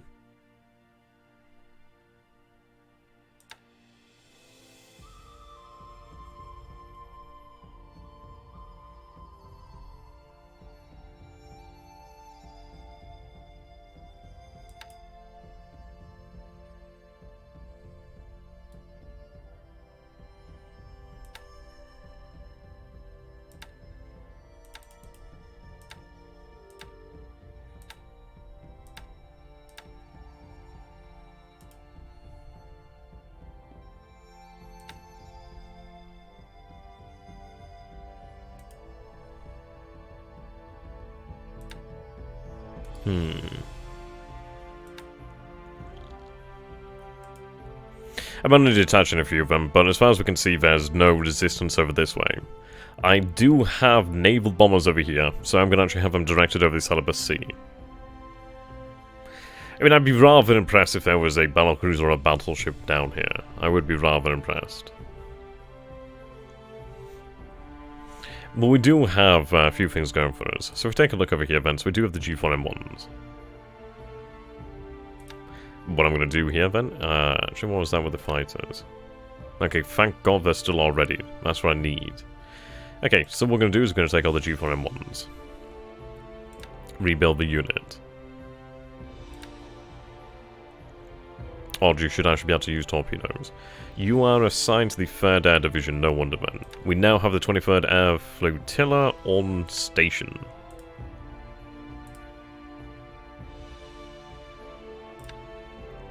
Yep, unpacked and ready to go.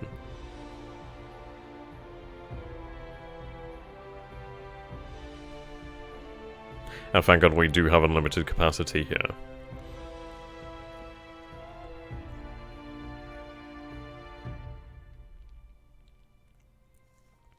I'd like to begin upgrading the port as well, so we're going to start with that. We do have a fair amount of engineers and engineering vehicles over here, so it's not a bad thing. It'll take a while, but we'll go for it. Okay, so what we're going to do here then is have the bombers actually reassigned to the 23rd Air Flotilla. Hello there, Infinite Monkey. MDL does not reduce to 0 every day.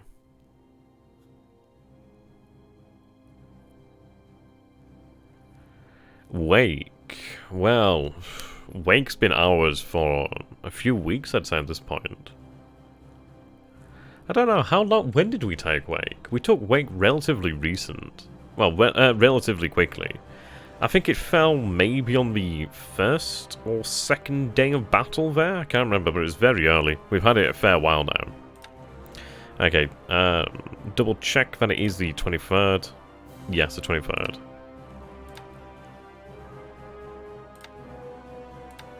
Oh, that might be why they're on bloody Reconnaissance, isn't it? Yeah, there we go.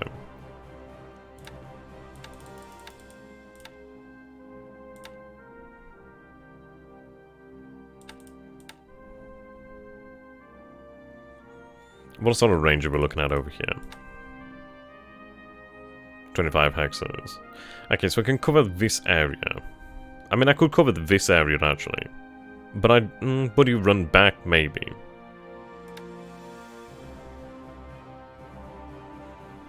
Hard to say. Though... no, it can't be done. Yeah, well... I might as well finish the fortifications.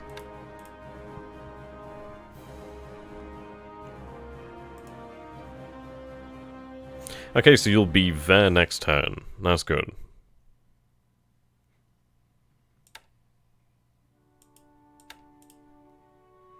I think there's only a few armored vehicles over here. I do have that 2nd mortar unit there. I'm going to tell that to move up to Clark. I need to get that support there to Clark now. I'm very happy though. Very happy. So I mean, we do have 3 divisions here at Clark, which is fantastic, and they're actually in good order. Really did not expect that. Go ahead and use them in that area. Yeah. Combat defend. I'm going to wait for the rest of the support to arrive. 20 planning bonus, 9 planning bonus, 10 planning bonus.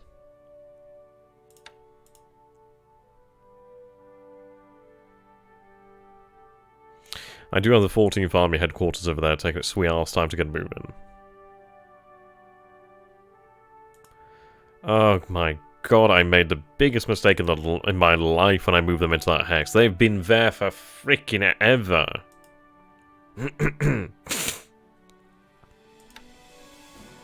Jesus, it's taken them a long time.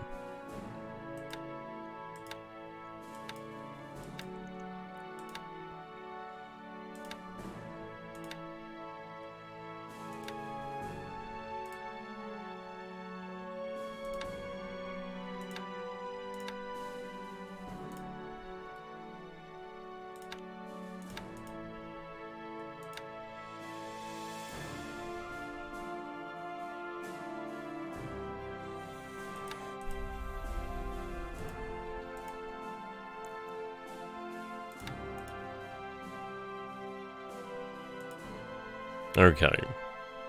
So you have the Cano detachment and the... well, an element of the 81st Naval Guard. But that should be enough. We'll go on a deliberate attack. Fair amount of fatigue and disruption there, but they should be okay. Same for this unit. We should be able to manage it. I don't think there was many men here, but we'll take the base. I know he was trying to pull men out from here too.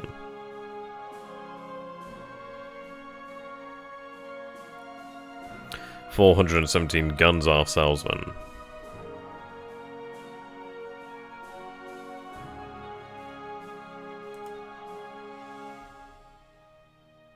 Interesting. We do have the Reconnaissance Regiment over here. We'll have them move up to Clark then. I don't know why they weren't already. They should make good progress anyhow. Terrain... yeah. Urban jungle. Oof. That'd have been rough. Fair amount of damage there. Will you attack Clark this turn? I think it might be worthwhile waiting for the support to arrive. I mean, we do have over 1,300 assault value. It's a lot of assault value. Don't get me wrong. I just think it's one of these things of... we are somewhat lacking supplies.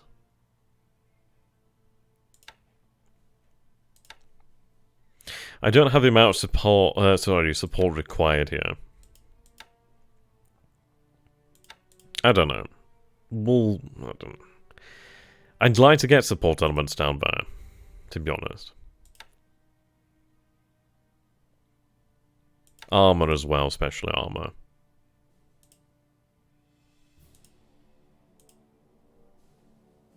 Hang on a cotton picking minute.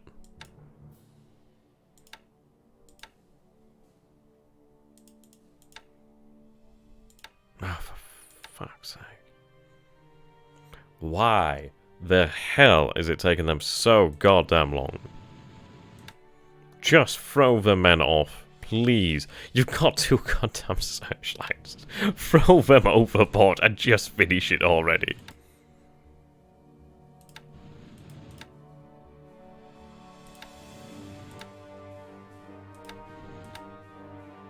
Oh, for fuck's sake. There's 4 effing searchlights. 4 searchlights. Get them the hell overboard. Jesus. I know they're not like little things, and I know they're quite large, but God's sake, I need that port fleet so I can begin unloading the armor. I've been... oh, Jesus, why did I ever unload it, Apari?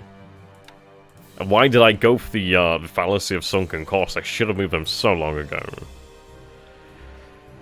I'm a bloody idiot with things like that. The thing with the bombardment is it will...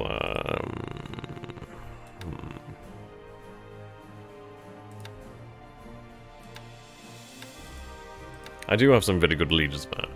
We'll discuss that one because we do have a good force there. Look at Vice Info and load cost, yeah. They will never unload. Is that why then? Right. Ah, fucking port size. Okay, I wish I'd have known about that a while ago. Okay, we'll assign for an escort then and get these bloody transports moving out of here. I just thought it was taking a ridiculously long time. Irrelevant though, because searchlights have no effect in game. Ah, that's a shame.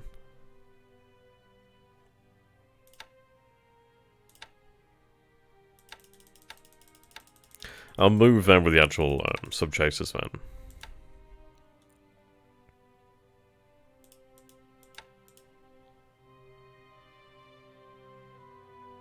That might be why we're taking a very long time to unload over here as well.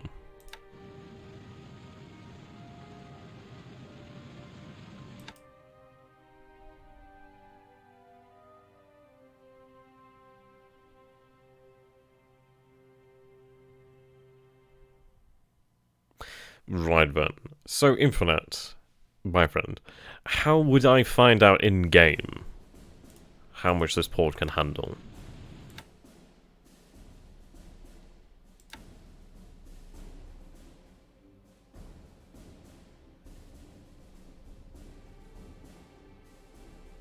I'm going to expand the port actually while we're here. No engineers, but fuck's sake. Might as well know them bother them.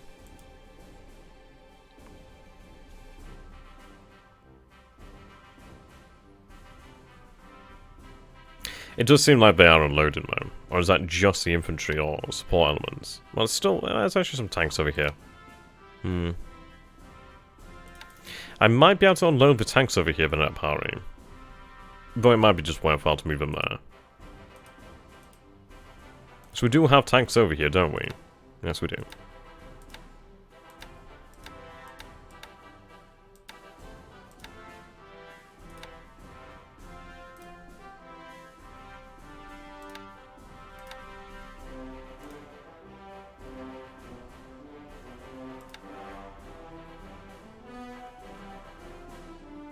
Alright, okay. I do have my manual near me, so we'll take a look at that one next then.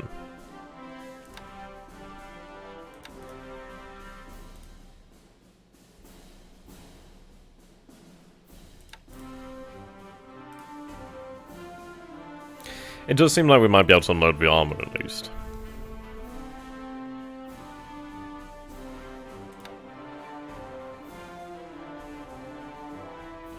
I'd be better off moving them down here though. At least they'd actually be on the rail line too. See line of an 80, have a good one, mind you. Yeah, we'll do that. I'll move them over down to here, and then at least they'll unload on the actual rail line. That'll speed up the process massively.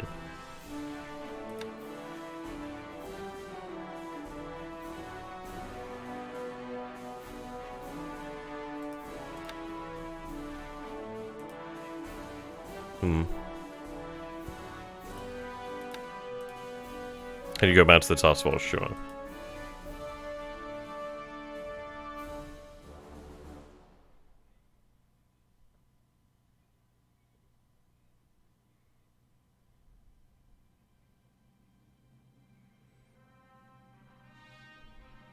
Okay, hope that is what you needed.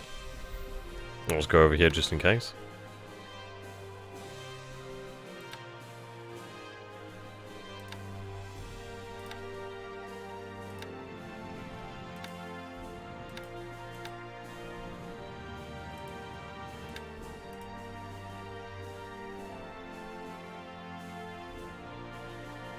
Ah, right, okay.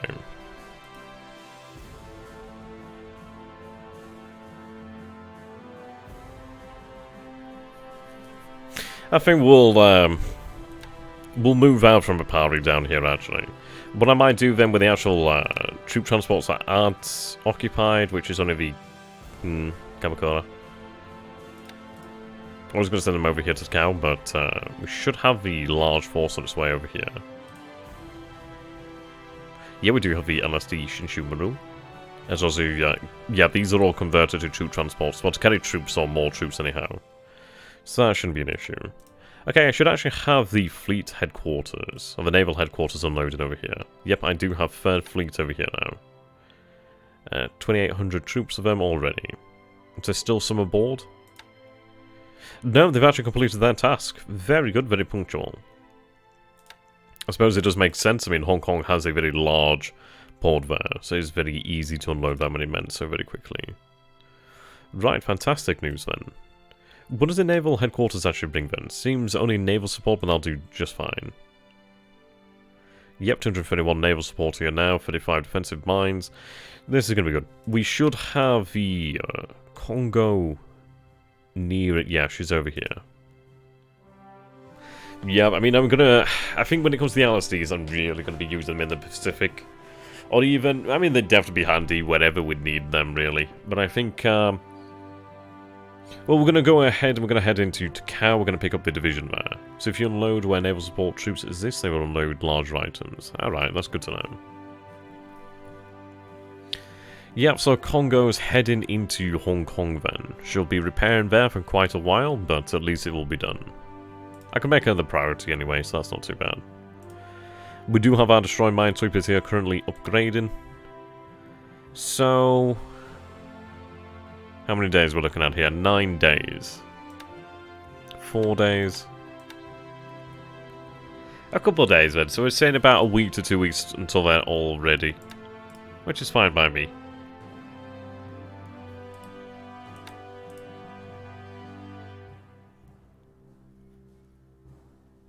That's very good information, that Infinite.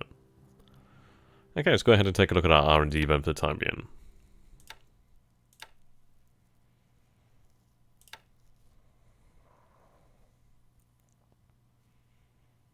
I really do need more supply to some of these bases. Yeah. Mabashi, definitely. I'll increase the amount of supply there. I mean, it should have more going there. It's just trying to get it there. Let's take a look at Tokyo. I mean, obviously, it's right next to the biggest drain in the area, which is Tokyo. I'm going to turn down the amount required at Tokyo, so at least, ideally, more will head to Mabashi.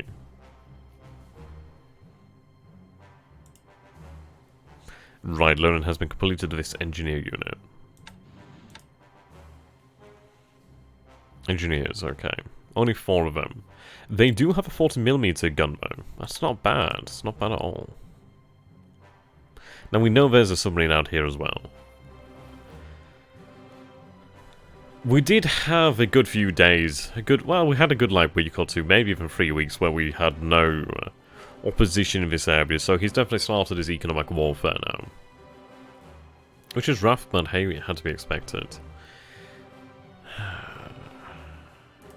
Okay.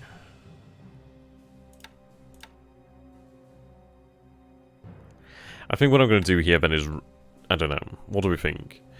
So Infinite, as you are quite knowledgeable, we do have 5 detection over Changchao, but we see no troops there. Is it a good idea? Can I actually get away with running the armoured forces over to Changchao? It doesn't look as if there's any forces there. I'll take them from over here, actually. Then again, they'll have to cross the river, but I'd rather... Yeah, this unit's a bit larger. I'd like to keep these men together, just in case.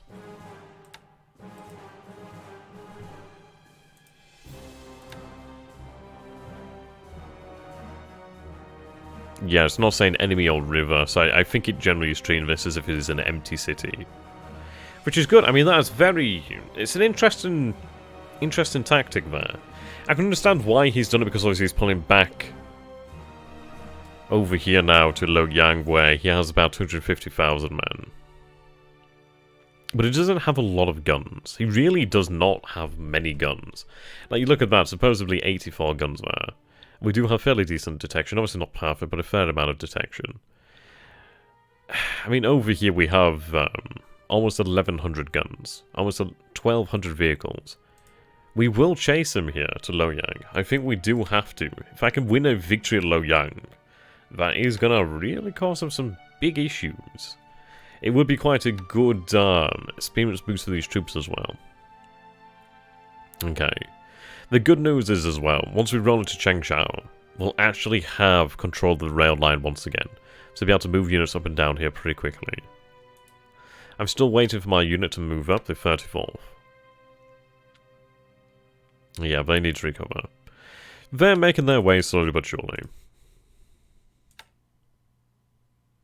I think what I'm going to do is actually tell these units to plan for Rishang.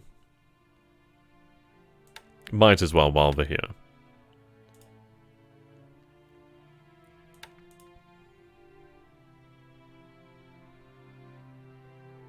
I should have my transport loading up supplies over here. She's then going to make her way up the Yellow River.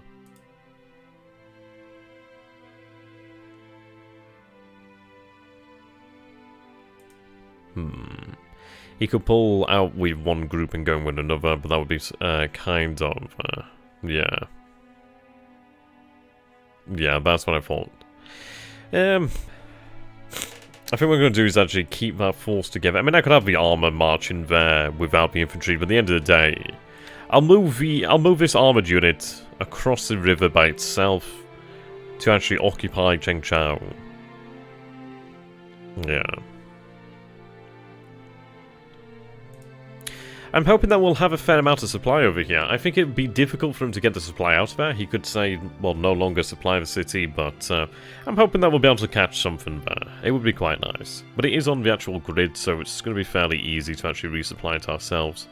But we are going to need additional supply in China event to really keep this going.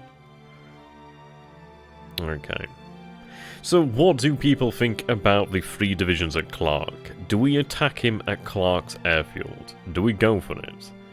We have 3 divisions, about 1,300 assault value. We could send aircraft to support them. We could if required. I don't know. What do you guys reckon? We do have 313 guns. Sorry, 314 guns. We have the necessary amount of supply here, but it's going to quickly run low. I would be... I'd prefer to have more supply here. But then again, I suppose we are going to be bashing our heads against the wall here. Obviously, he's going to have a lot of fortifications. I think it might be... I don't know. I'm kind of more so in the camp of waiting for support to arrive here. The reason for that is, well, we haven't pinned. I think we'll... I'm really on the border here. I don't want to lose a lot of troops. I do want to keep them fairly ready, fairly fresh. I don't know. I suppose that's me being a little bit too overcautious. I mean, we do have a fair amount of actual units here. Well, this is it, but I think at the end of the day, he knows if he attacks that division, he'll be able to pull off it. Well, he could damage one of the divisions quite heavily. He could have damaged the first division quite heavily, but then his forces would have taken damage.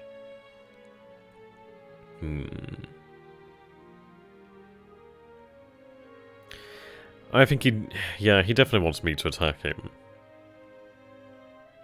Pretty much.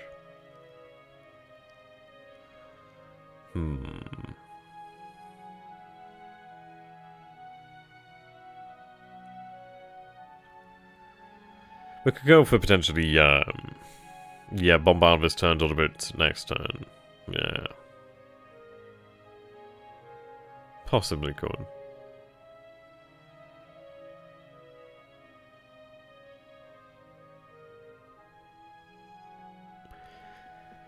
I know I'm being overcautious.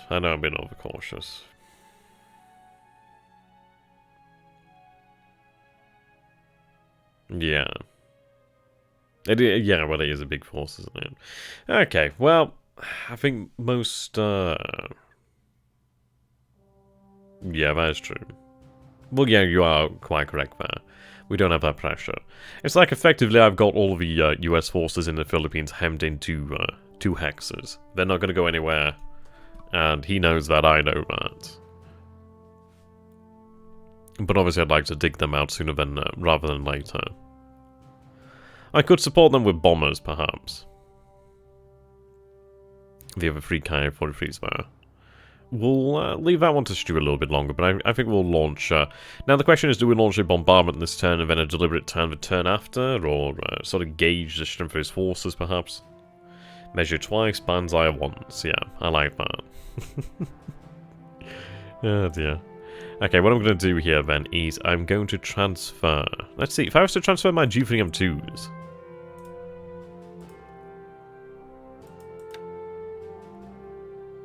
They would be out of range of Rabaul. Clark is there just to buy time for Bataan. I don't think he has enough forces there to stop 3 Imperial Japanese Army divisions. It'd be a hell of a punch. We'll launch Bombardment this turn. Yeah, GI, go home.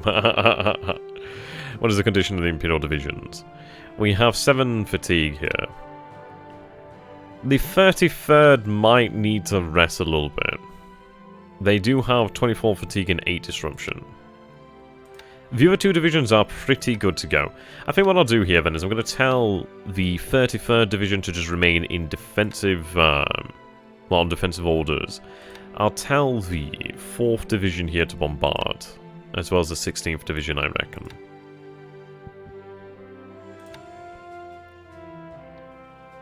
You went AFK. Yeah, I think we'll keep the, was it the 33rd? We'll keep the 33rd on defensive orders.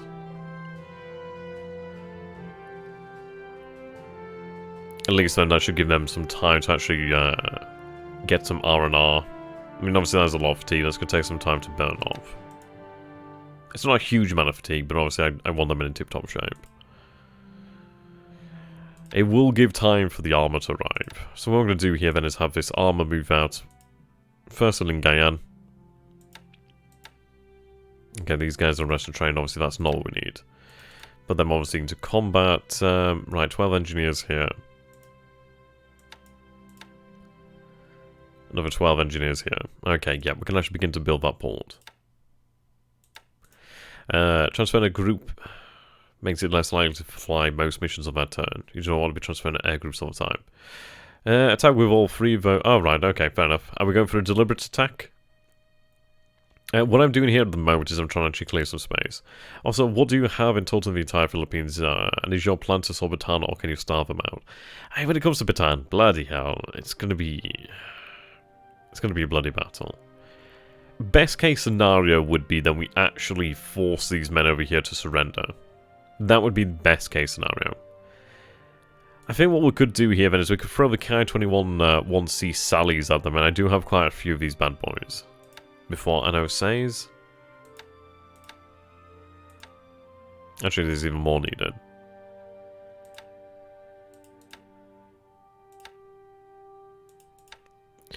Yeah, we could throw these guys in maybe...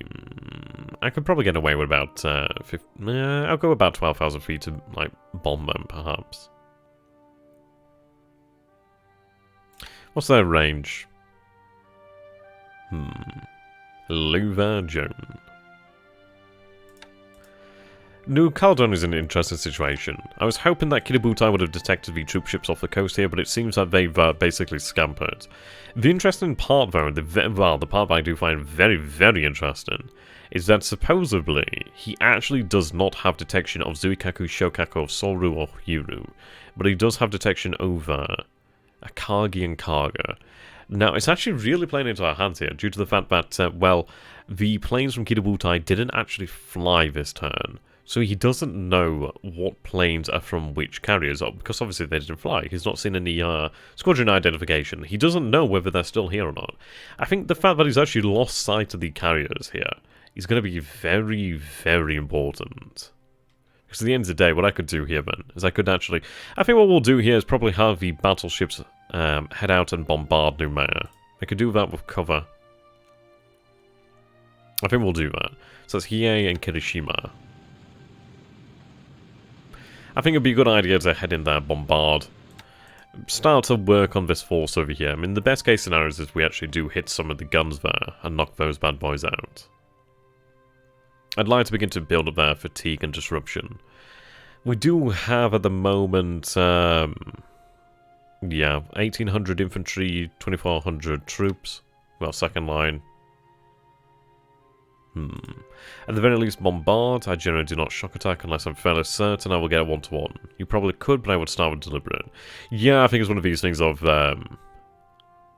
if it goes badly, it goes very badly. We don't have a division headquarters nearby, which is a shame. The command, sort of the actual headquarters of 14th is over here, which is bloody unfortunate. So that's prepared for Clark. They're not even assigned to their same headquarters, actually, which is a shame. So I have 14th, 15th, and Southern Army.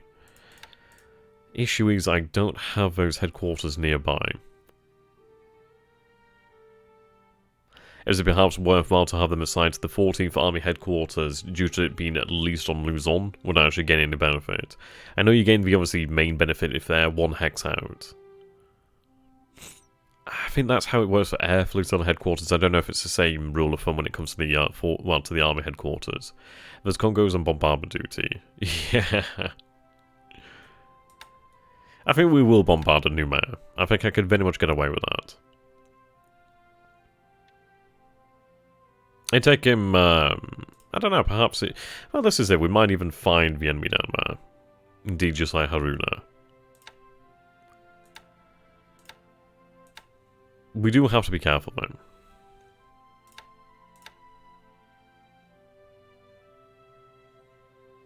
What I may do here, then, is actually have... note if HQ's range 1 and command HQ's perhaps you can double your IV value. Holy shit, that's really good to know. That's very good to know. Okay.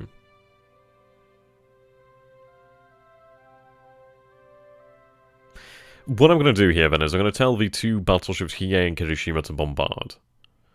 What do we want our minimum bombardment range to be, actually? But what I'm going to do here, then, is I'm not going to send them alone, of course, but I'm going to have them escorted by another surface force. The reason why I want them to be escorted in is because I don't know if he may try to attack the battleships with torpedo boats or other light raiders. So I'd rather have a a force on surface combat, just in case. I'll obviously follow them in and escort them in. There are only 5 command HQs in the game. Right. You will have nowhere to reload those big BB guns if you do bombard with them. Maybe back at track. Yeah, we'd have to rearm at track, but what we're trying to work on here, what I'd like to do is potentially have the... well, what I'm thinking is 2 battleships bombard here at Noumea. They'll then head back over to track and rearm. In the meantime, maybe 2 days after, maybe 3 days after, possibly even 4, I might have the other 2 battleships bombard, and then head back and rearm. Ideally, in the meantime, obviously it'll take quite a few days to head back over here. They'd be on their way back here. We're waiting for reinforcements, to be honest. Oh, wow. Kwantong Army and Home Defense can give that bonus to 18 hexes. Holy moly. That is very impressive.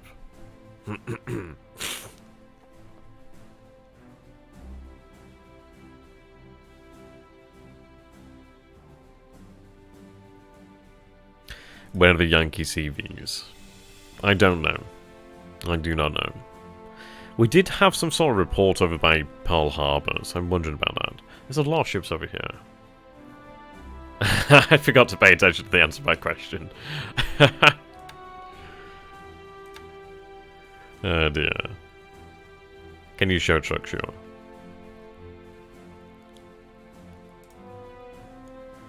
We do have 450 naval support, and we are building up into a size 7 port. I think we'd have to have it size 7 to rearm something like the Yamato. Or the Yamato, sorry. I think we should be able to rearm Nagato. I think we should be fine to rearm like the Congo class. They do have smaller guns, don't they? Ideally, that would be an ideal situation. But the port is going to be expanding, so we'll see. We'll see.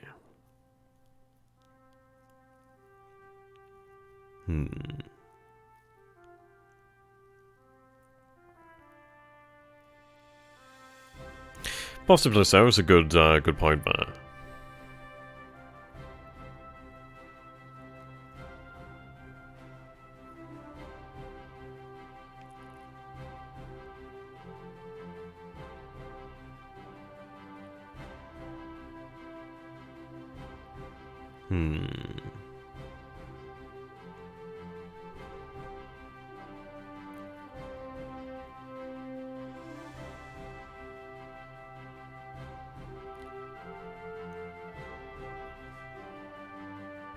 Oh, right, okay.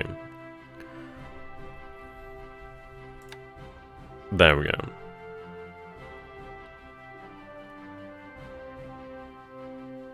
Yeah, that's true. I think we do have, let's see. We should have some on the way, actually. They're not here right now, but we do have AGs on the way. I know they don't really contribute much, but they could help. Yeah, rearm level is 2950. I need to find my... God, I really wish I had my manual handy right now.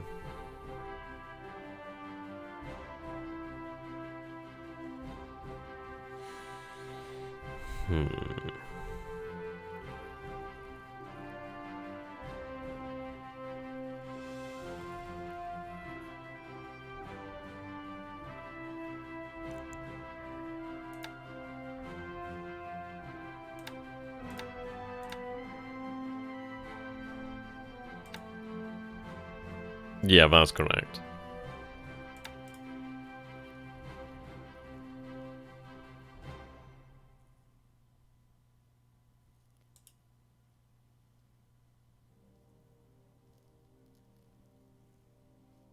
Okay, it's electronics. Interesting.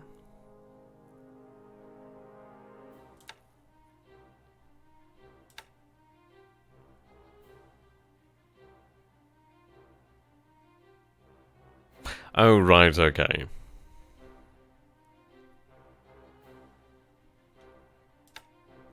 In fairness, I might be able to see in the actual database. Let's take a look at the size of the guns over here, then. So looking for the 36cm 4541 YT. Huh, interesting.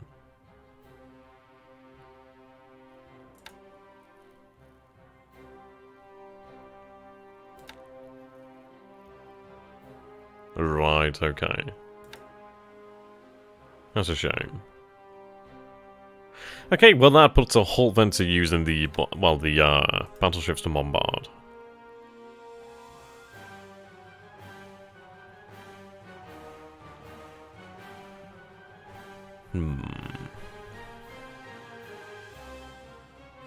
Okay, well, we figured out what our AKEs are.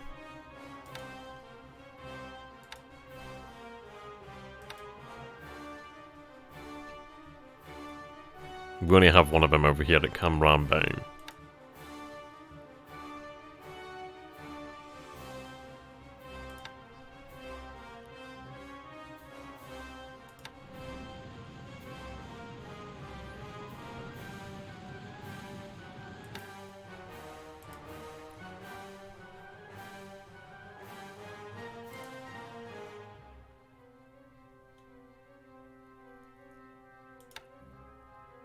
Actually, in fairness, what we'll do here then.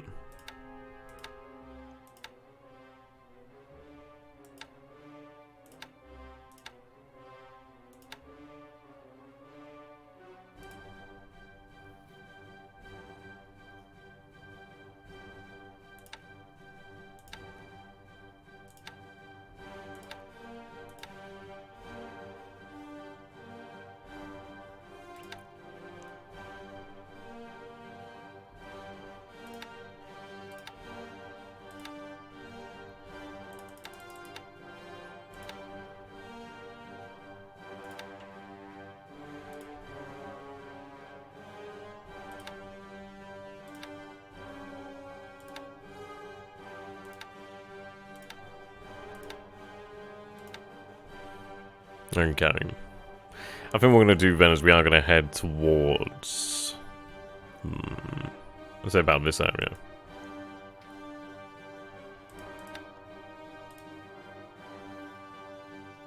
I do have 9 A6M20s over here now.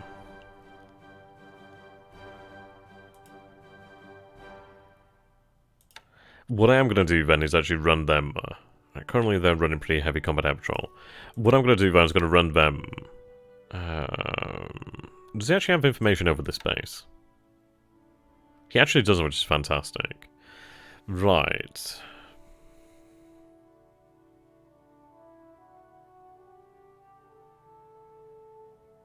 Wow. So I need 2970. Jesus.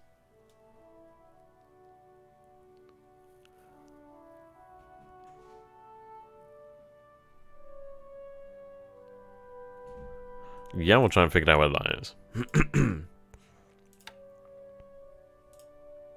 I mean, I do have the 6 fleets over here, don't I?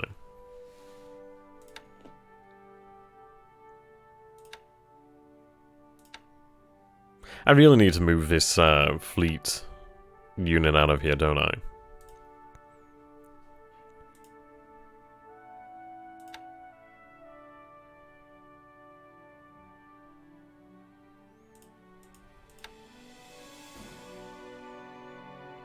I can't give them pilots. Oh god. Sorry about that. I've been having a bit of like a sore throat lately. So my throat's apparently going... Well, my voice is going a little bit here. Let's have a little bit of water.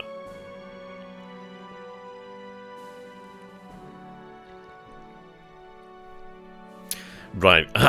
There we go. That's a little bit better. I don't know. I think I've had a little bit of a cold the last week.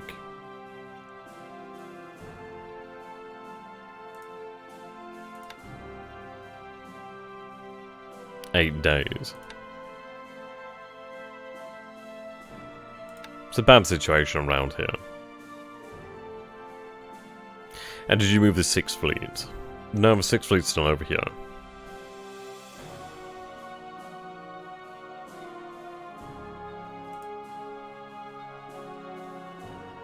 Every goddamn plane is not in a good shape. It'll only take them a few days here, but what we'll do then...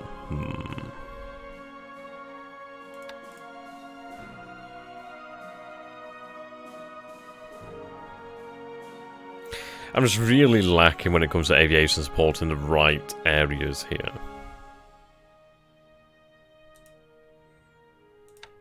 God, I wish I'd have made things... I should have done things so much better when I actually had the chance, but this is it. I've had to learn a lot since starting this campaign.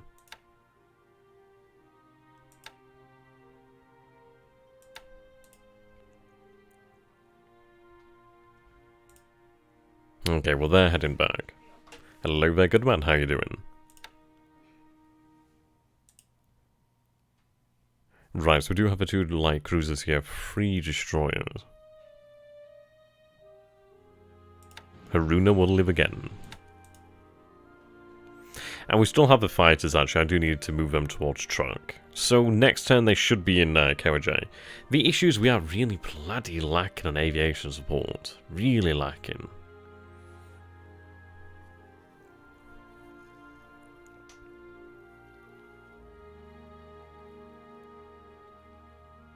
That's true, Infinite, but at the end of the day, I suppose I'm in a different position to most players. The fact that, well, we are doing this as a series, and the thing is, like, it's one of those, really. Obviously, do I wish I had more experience when I started? Of course, but I like to learn through playing. And at the end of the day, each mistake I make is a mistake that somebody else won't make, because obviously we've learned the lesson together then. But I do think it makes for a much more organic series. There's one with more ups and downs. We've had ups, we've had downs, and I think it makes it more intriguing. It makes it more fun, more human, I suppose. But yeah, I've been playing with this with THG for quite a while.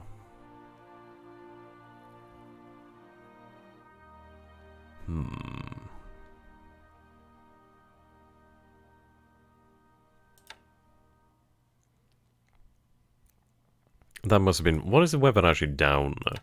What is it actually like down here in New Caledonia, then? That might be why we've actually missed the ships leaving. We are seeing overcast, which might be why he hasn't actually spotted the other carriers. It's currently overcast, yeah, extremely overcast over Numera. I'm sure we did run Reconnaissance over Comac. It worries me because I should have something sighted to Comac, but I'm not seeing anything. We do have the baggage train in motion for the most part. It's just obviously I've been transferring a lot of aviation support from up over here in the Marsh Islands. Obviously like down here towards like Tarawa and then even further down to these islands. I'm actually half considering, I might pull the bombers out of the area and have them transferred to another airbase. It might be we do that to actually spot enemy aircraft carriers. That might be the better option.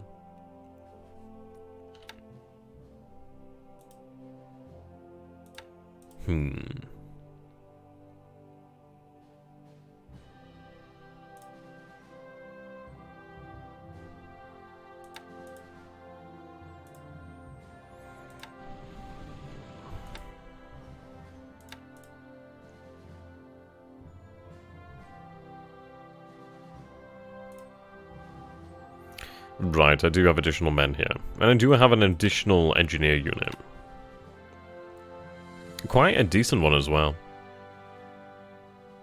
12 engineers.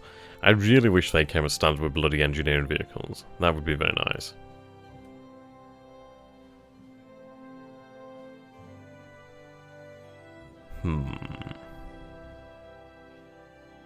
Yeah, pretty much. Pretty much. I do have far more engineers than I really need over here. Lots of them. What I'm going to do is, once this port has been upgraded, I mean, there's a lot of engineers, but not many vehicles. I think what we'll do then is obviously take the largest units, obviously unrestricted units. Then I'll have them shuffled around the islands in the Pacific, really. Indeed. Well, what we're going to do here then. So we'll set up then... Are we feeling a deliberate attack then? I think we'll go for the deliberate attack.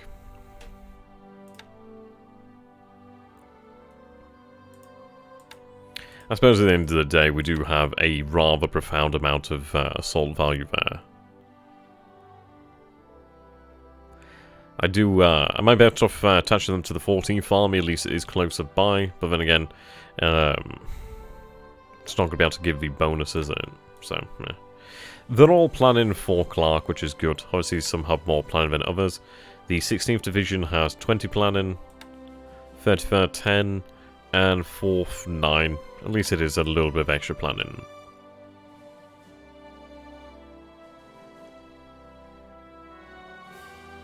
A few units out there, Cebu.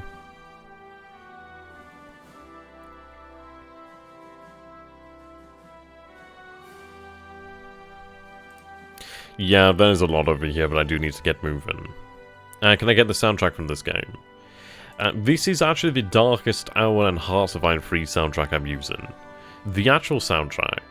One second, I'll play it for a little while, just because I say I don't want to get copyright.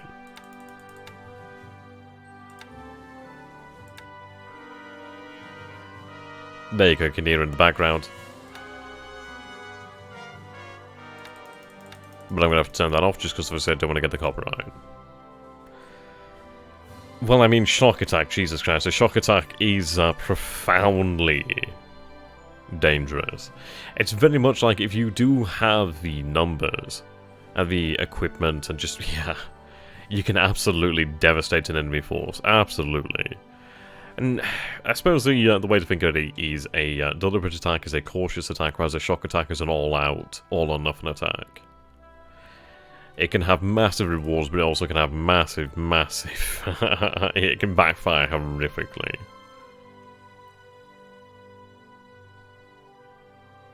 Okay.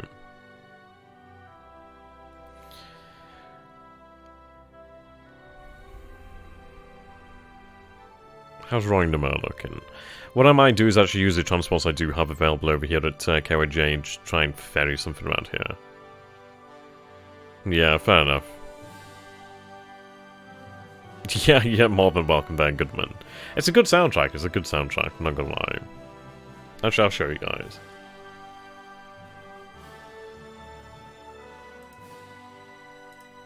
Yeah, so this is the soundtrack I'm playing here.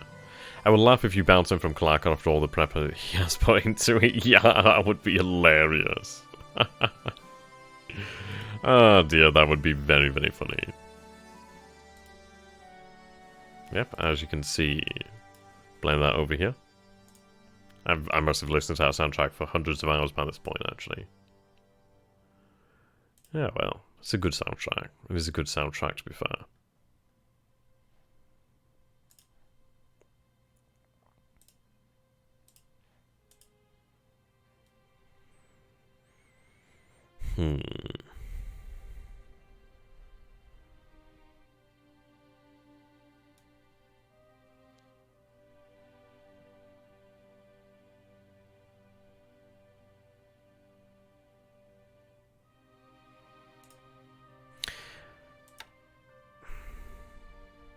Right, I need to check on how much actual aviation is... Right, it's okay.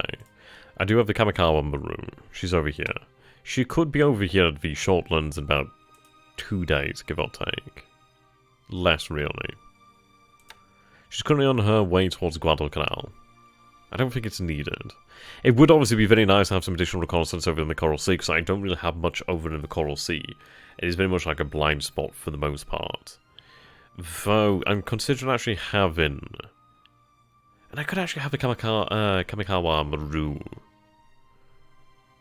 Then again, she's actually a few days out, isn't she?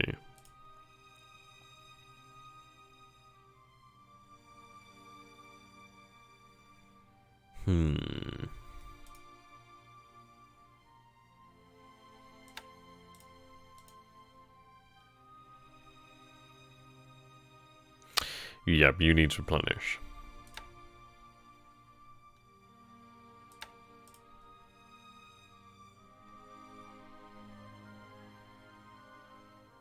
He just needs to trust RNG. Yeah. And it would have been much happier had we had the artillery that was over here. The bloody issues this terrain has really been dragging this out for a long time. Do you guys have an April Fool's in the UK? We do, but it ended yesterday. Oh dear. Yeah, I mean, there's only 72 guns over here, so it's not a major issue. It would have been nice. See you later, Ben Infinite. I'm not going to be too much longer here on this stream today. My voice is a bit tired here at the moment. Only bloody issue we're having a cold. So I think we'll have a little bit longer, and then we'll just call the turn here. It's been a good 2 hours and 20 minutes. Been a nice part one. It's not going to be a huge amount for us to really do in the second stream. Been an exciting one, but a lot of action. Really good. Okay, what I'm going to do here then, I'm going to go ahead and take a look at this unit here. So we have the 36th.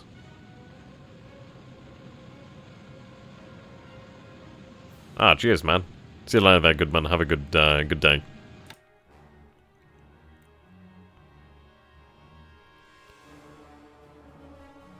That's a decent amount of aviation support. Yeah, I know, right? Is it possible for anybody to be good at jungle fighting? It's not really something you want to be doing, is it?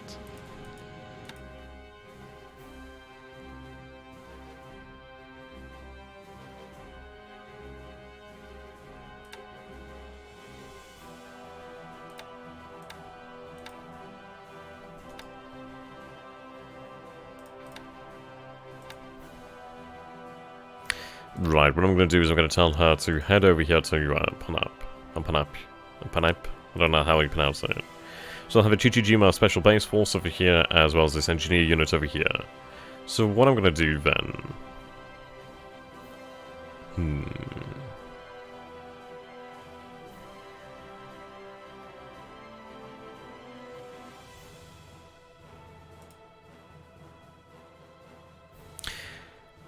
In fairness, I'm going to actually transfer the G4M1s back to Bab al-Dawab. So they're going to go over here to Bab al-Dawab. I can actually use them in this area due to the amount of shipping activity there. So that's going to free up a lot of aviation over here at Truck. Yeah, not far out now. I do have my Claudes over here. What I'm going to do is I'm going to transfer the Claudes. So the Claudes are going to transfer over here if they can. Yep, they transfer. Obviously, there's no aviation support there as is, but obviously, tomorrow and the day after, Ponape. Okay, when you say it like that, it is actually fairly nice. It's actually, yeah, this is it. I'm really bad at pronunciations. It's one of these things where you've never heard it said. It's like just trying to guess really how it's meant to be said. But yeah, okay. So we'll have some additional aviation support at Ponape tomorrow, which is good. The A5 and 4 Claws will be able to move over here then the day after. Yeah, so we'll rectify the situation right quick. Okay, now Truck has 44 aviation support. Okay.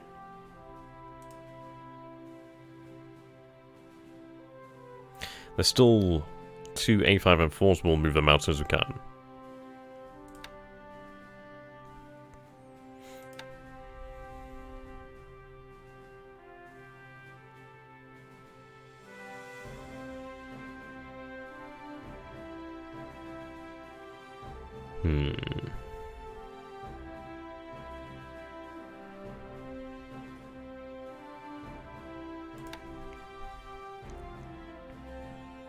So the Shortlands is the limit of my range.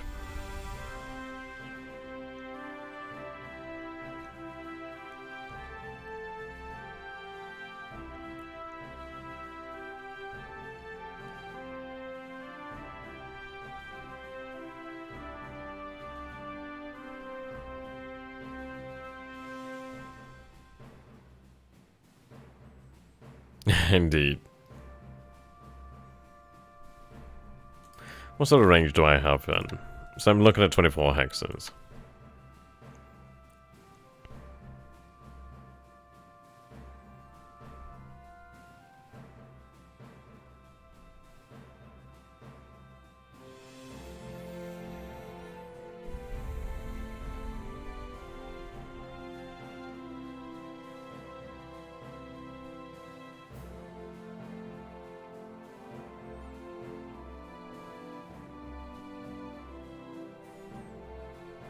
Let's keep them here. Let's keep them here.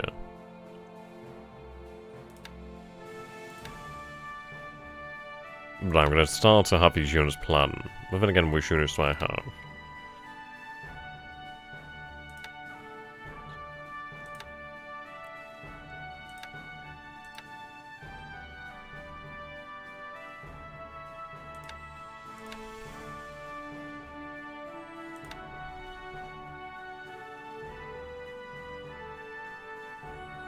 Okay, good, so the fuel has arrived.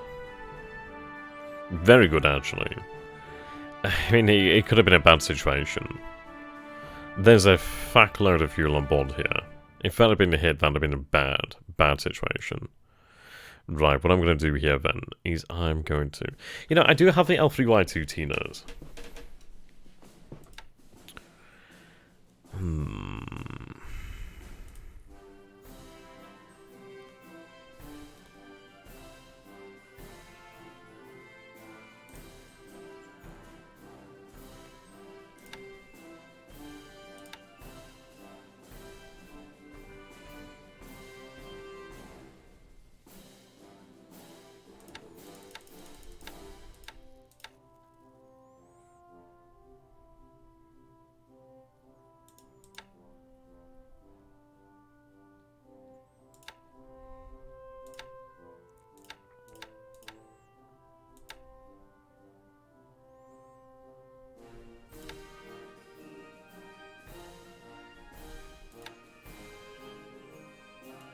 Right.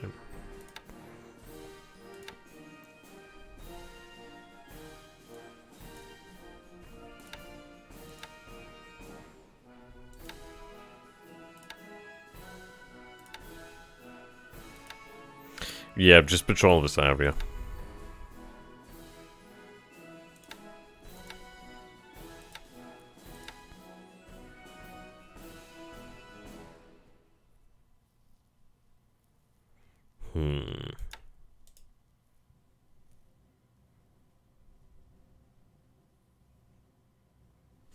I suppose the question is, like, how many warships do I want to keep over here at Luganville? Hello there, Uyghurs TV. How you doing, my friend? Yeah, I mean, like, how many surface ships do I want to keep over here to keep Luganville secured? It might be a good idea to keep a good couple. I mean, obviously, Kidwutai can, for the most part, look after itself.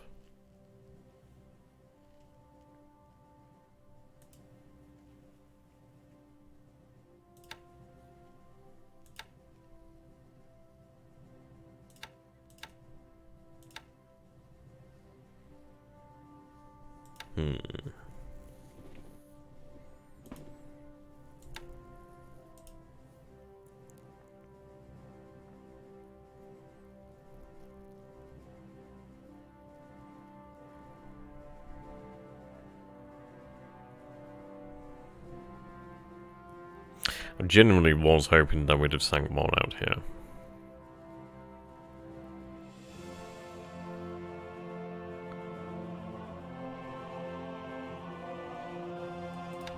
Just gonna save it here, 2 secs.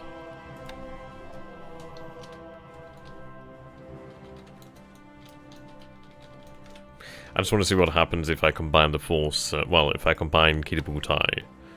Do I get that detection? Does that remain? And it's got to remain in some fashion.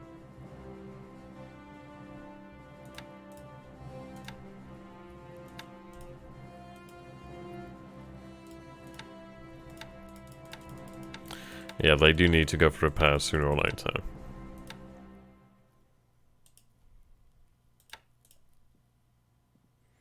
Right, so they do have detection then.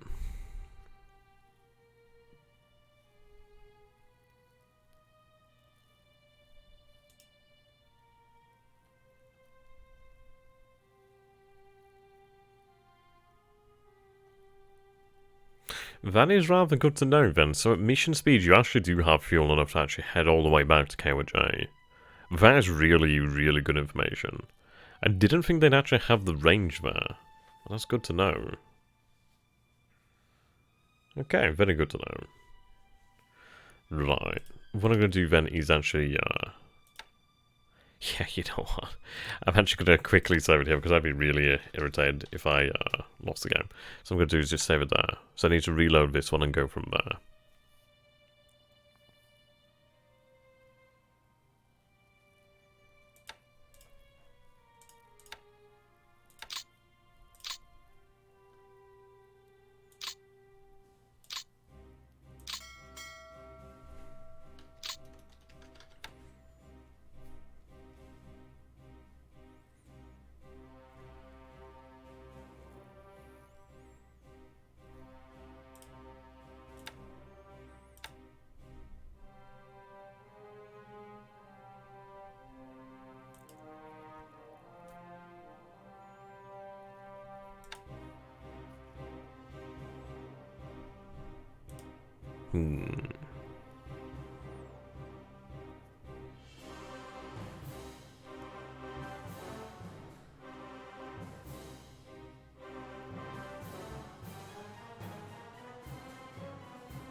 I think the question comes down to how do we actually approach this situation?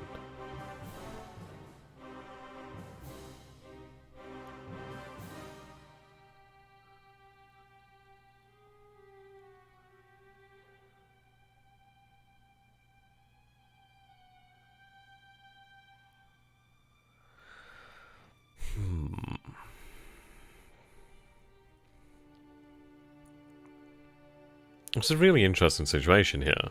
So, let's take a look then. Let's go over the facts here. So as of this moment, the only ship I can see at New Caledonia is a patrol boat. I've got to imagine that the transports that were here have got the hell out. Now, we could attempt to hunt them, which isn't guaranteed. Or we can attempt... So do have a strong force over here at Luganville. Luganville's protected by a very nice, strong, and yeah, pretty capable force. We have Nagata and Matsu. So these are the big boys, the battleships. These are the big boys. We have 4 heavy cruisers and 4 destroyers. But a fairly competent force, fairly beefy. I'm going to have them patrol Luganville. Yep, so they can patrol here. I have a submarine approaching here from this side.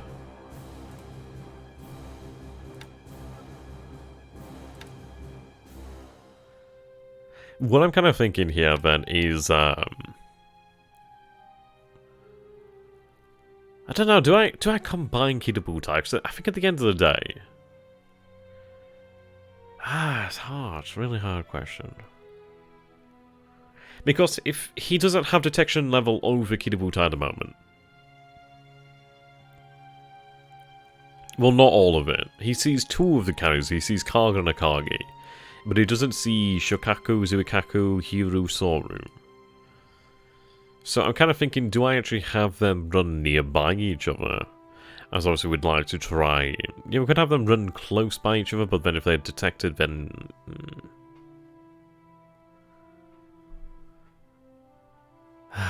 It's a tough question. I think it's a matter of time until they're detected, really. He knows they're in the general area, doesn't he?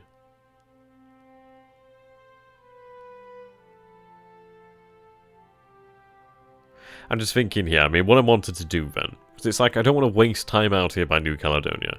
If I don't see ships, then I'm not going to remain off station. I'm thinking what we might do then is head towards Fiji. I'd like to go and neutralize this airfield over here.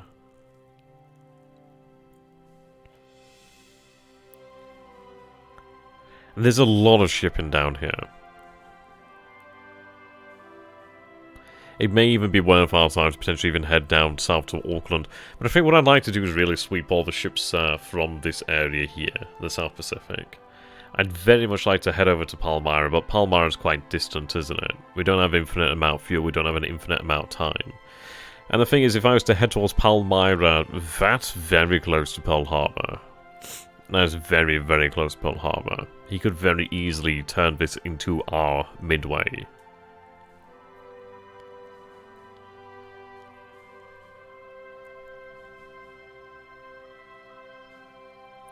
But I think over here at Fiji you could attempt something. I need reconnaissance. This is a bloody thing. I don't have a bloody clue what he has on most of these islands.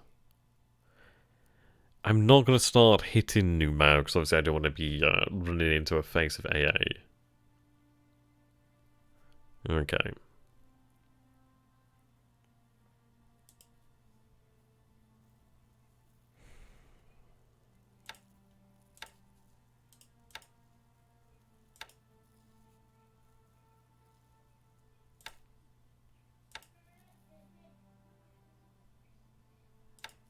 So what I'm going to do here is we're going to attempt to find a midpoint.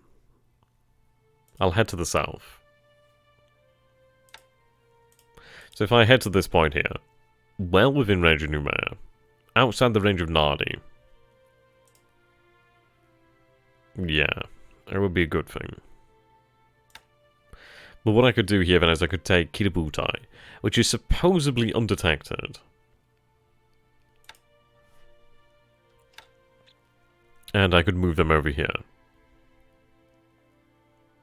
He may have detected our carriers through, like, coast watches over here.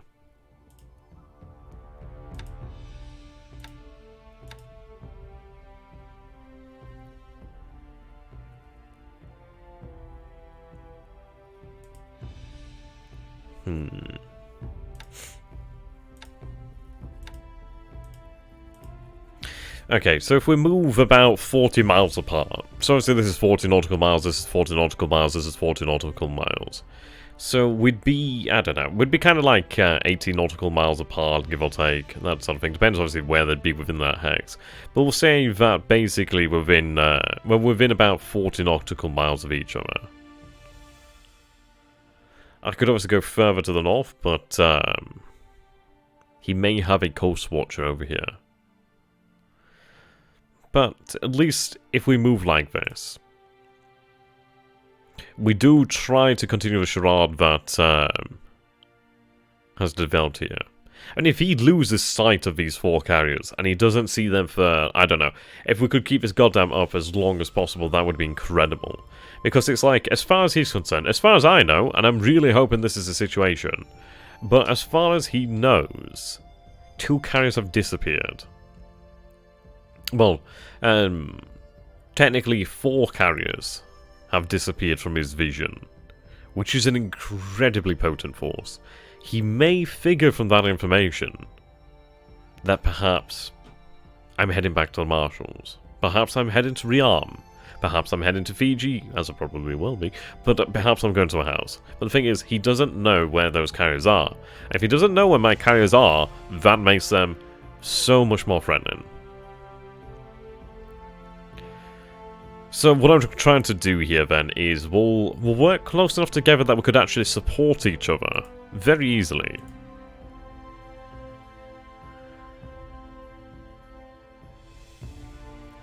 But far enough apart where ideally, if his reconnaissance is lacking, we might be able to remain undetected. So I mean, yeah, we'd be within 5 hexes of Numea and 11 hexes of Nardi. Not within range to attack, but we might be able to hit anything out here.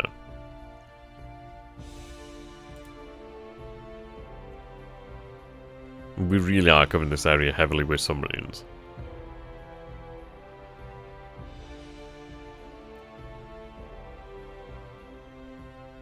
I think what I might do is actually take the submarines over here from Pago and actually have them head over here to Palmyra. This submarine did take some damage actually, I didn't check that. 11. One of the tubes has been knocked out. She doesn't have much in the way of ammunition. But she can continue to fight. I'm going to have her head to the, well, to Palmyra, actually. If he's got actual bloody tankers out there, we did see something like 2 tankers. He only has a size 1 port here. A fuel patrol craft. I suppose it's... I'd love to take the risk and actually go in there. I'd love to do it, but it's too risky. So we'll remain and we'll patrol outside the actual waters there. Okay, before I forget, I'm going to transfer the KI for the 3-1Cs. Of this 54th centime. Actually, how far could they go?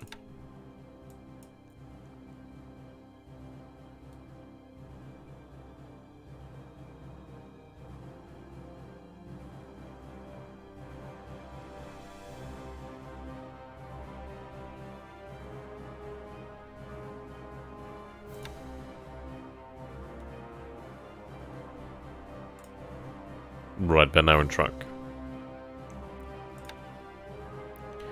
So we are now 1 day away, give or take, from actually having KI-423-1Cs in the Marsh Islands. It's taken us days to get them out here. I'm hoping it does pay off, but I'd like to have some army fighters over here at the Marsh Islands. As at the end of the day, it'll help to make up the difference, because I've got no fighters here at the moment. It's going to be an interesting one, because obviously I don't want to engage him if he has overwhelming numbers. But if his carriers do come a knocking, I'd like to have a single shot at hitting them with torpedoes.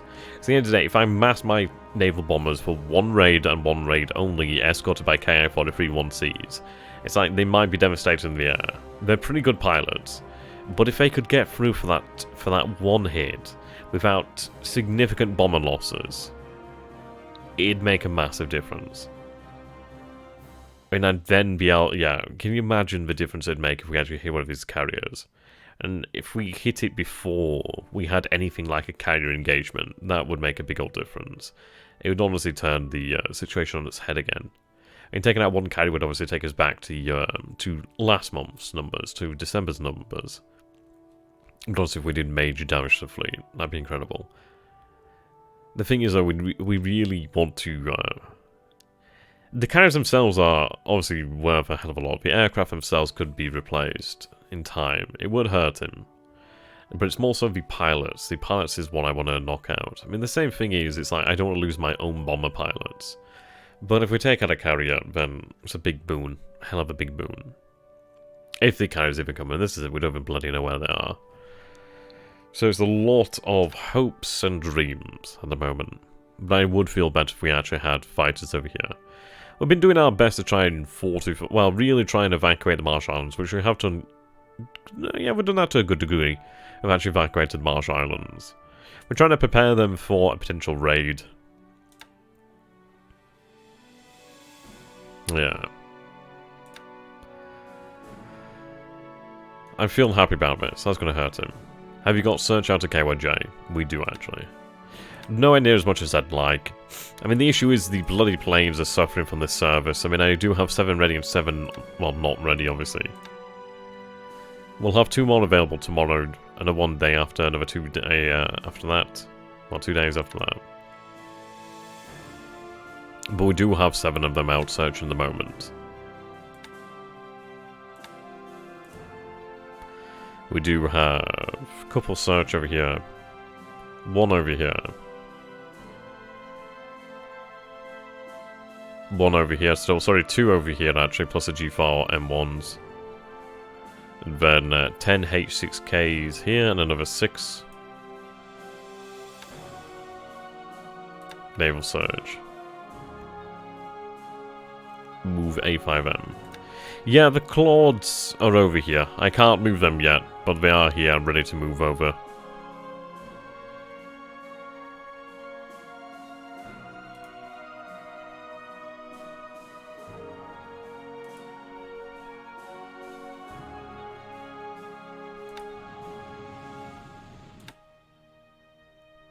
See, I have run Reconnaissance of Combat. I really don't know. Best to use defined search arcs rather than general. True, but the thing is there is submarines around this area as well, so I'm going to leave them on random due to the fact that it does actually help me out. I do worry that he might actually choose to go north of Midway Island and sweep down to the south. It's a difficult one. Well, this is it. The question is, I mean, I don't know. I don't know if there are carriers coming. I don't know if they've set off already. I don't know if they could be here tomorrow. You know what I mean? They could be here tomorrow. I don't know what direction they could approach from. I don't know. Yeah, this is it. I don't even know if they would ever at Pearl Harbor. We don't have that information, so it's fucking hard. It's really hard to plan for something when you have no idea if it's even coming, and you have no idea where it's even coming from. once we do know where they're coming from, then we will put them on, like, defined. But until then, we'll just have to kind of wing it. But I think we'll call it a session for tonight, though. It's been a good 2 hours and 45 minutes. Good first session here. We've got some good information. What we're going to do next turn, then, next session is we'll check the tracker. We'll take a look at the industry information there. And, yeah, just finish off the turn. I'd like to thank you all so very much for watching. I do hope that you guys have enjoyed it. It's been a very good turn. It's been an interesting turn. It could have been better. It could have been better. It could have been significantly better had we discovered those transports off the south coast of New Caledonia. That'd been very nice. That would have been super nice. But we didn't. It would have been even better had we hit the Dominion Monarch and ships like that, but we haven't. But what comes around goes around. Things are generally going for us. How's up, Epic? Just as I'm about to finish it, my dude. Oh dear.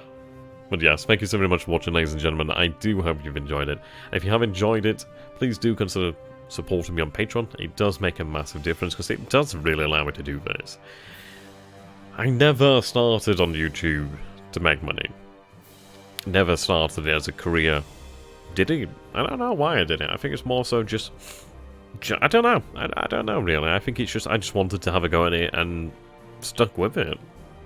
Through thick and thin. Not very good at it, but I enjoy this. I enjoy talking to you guys.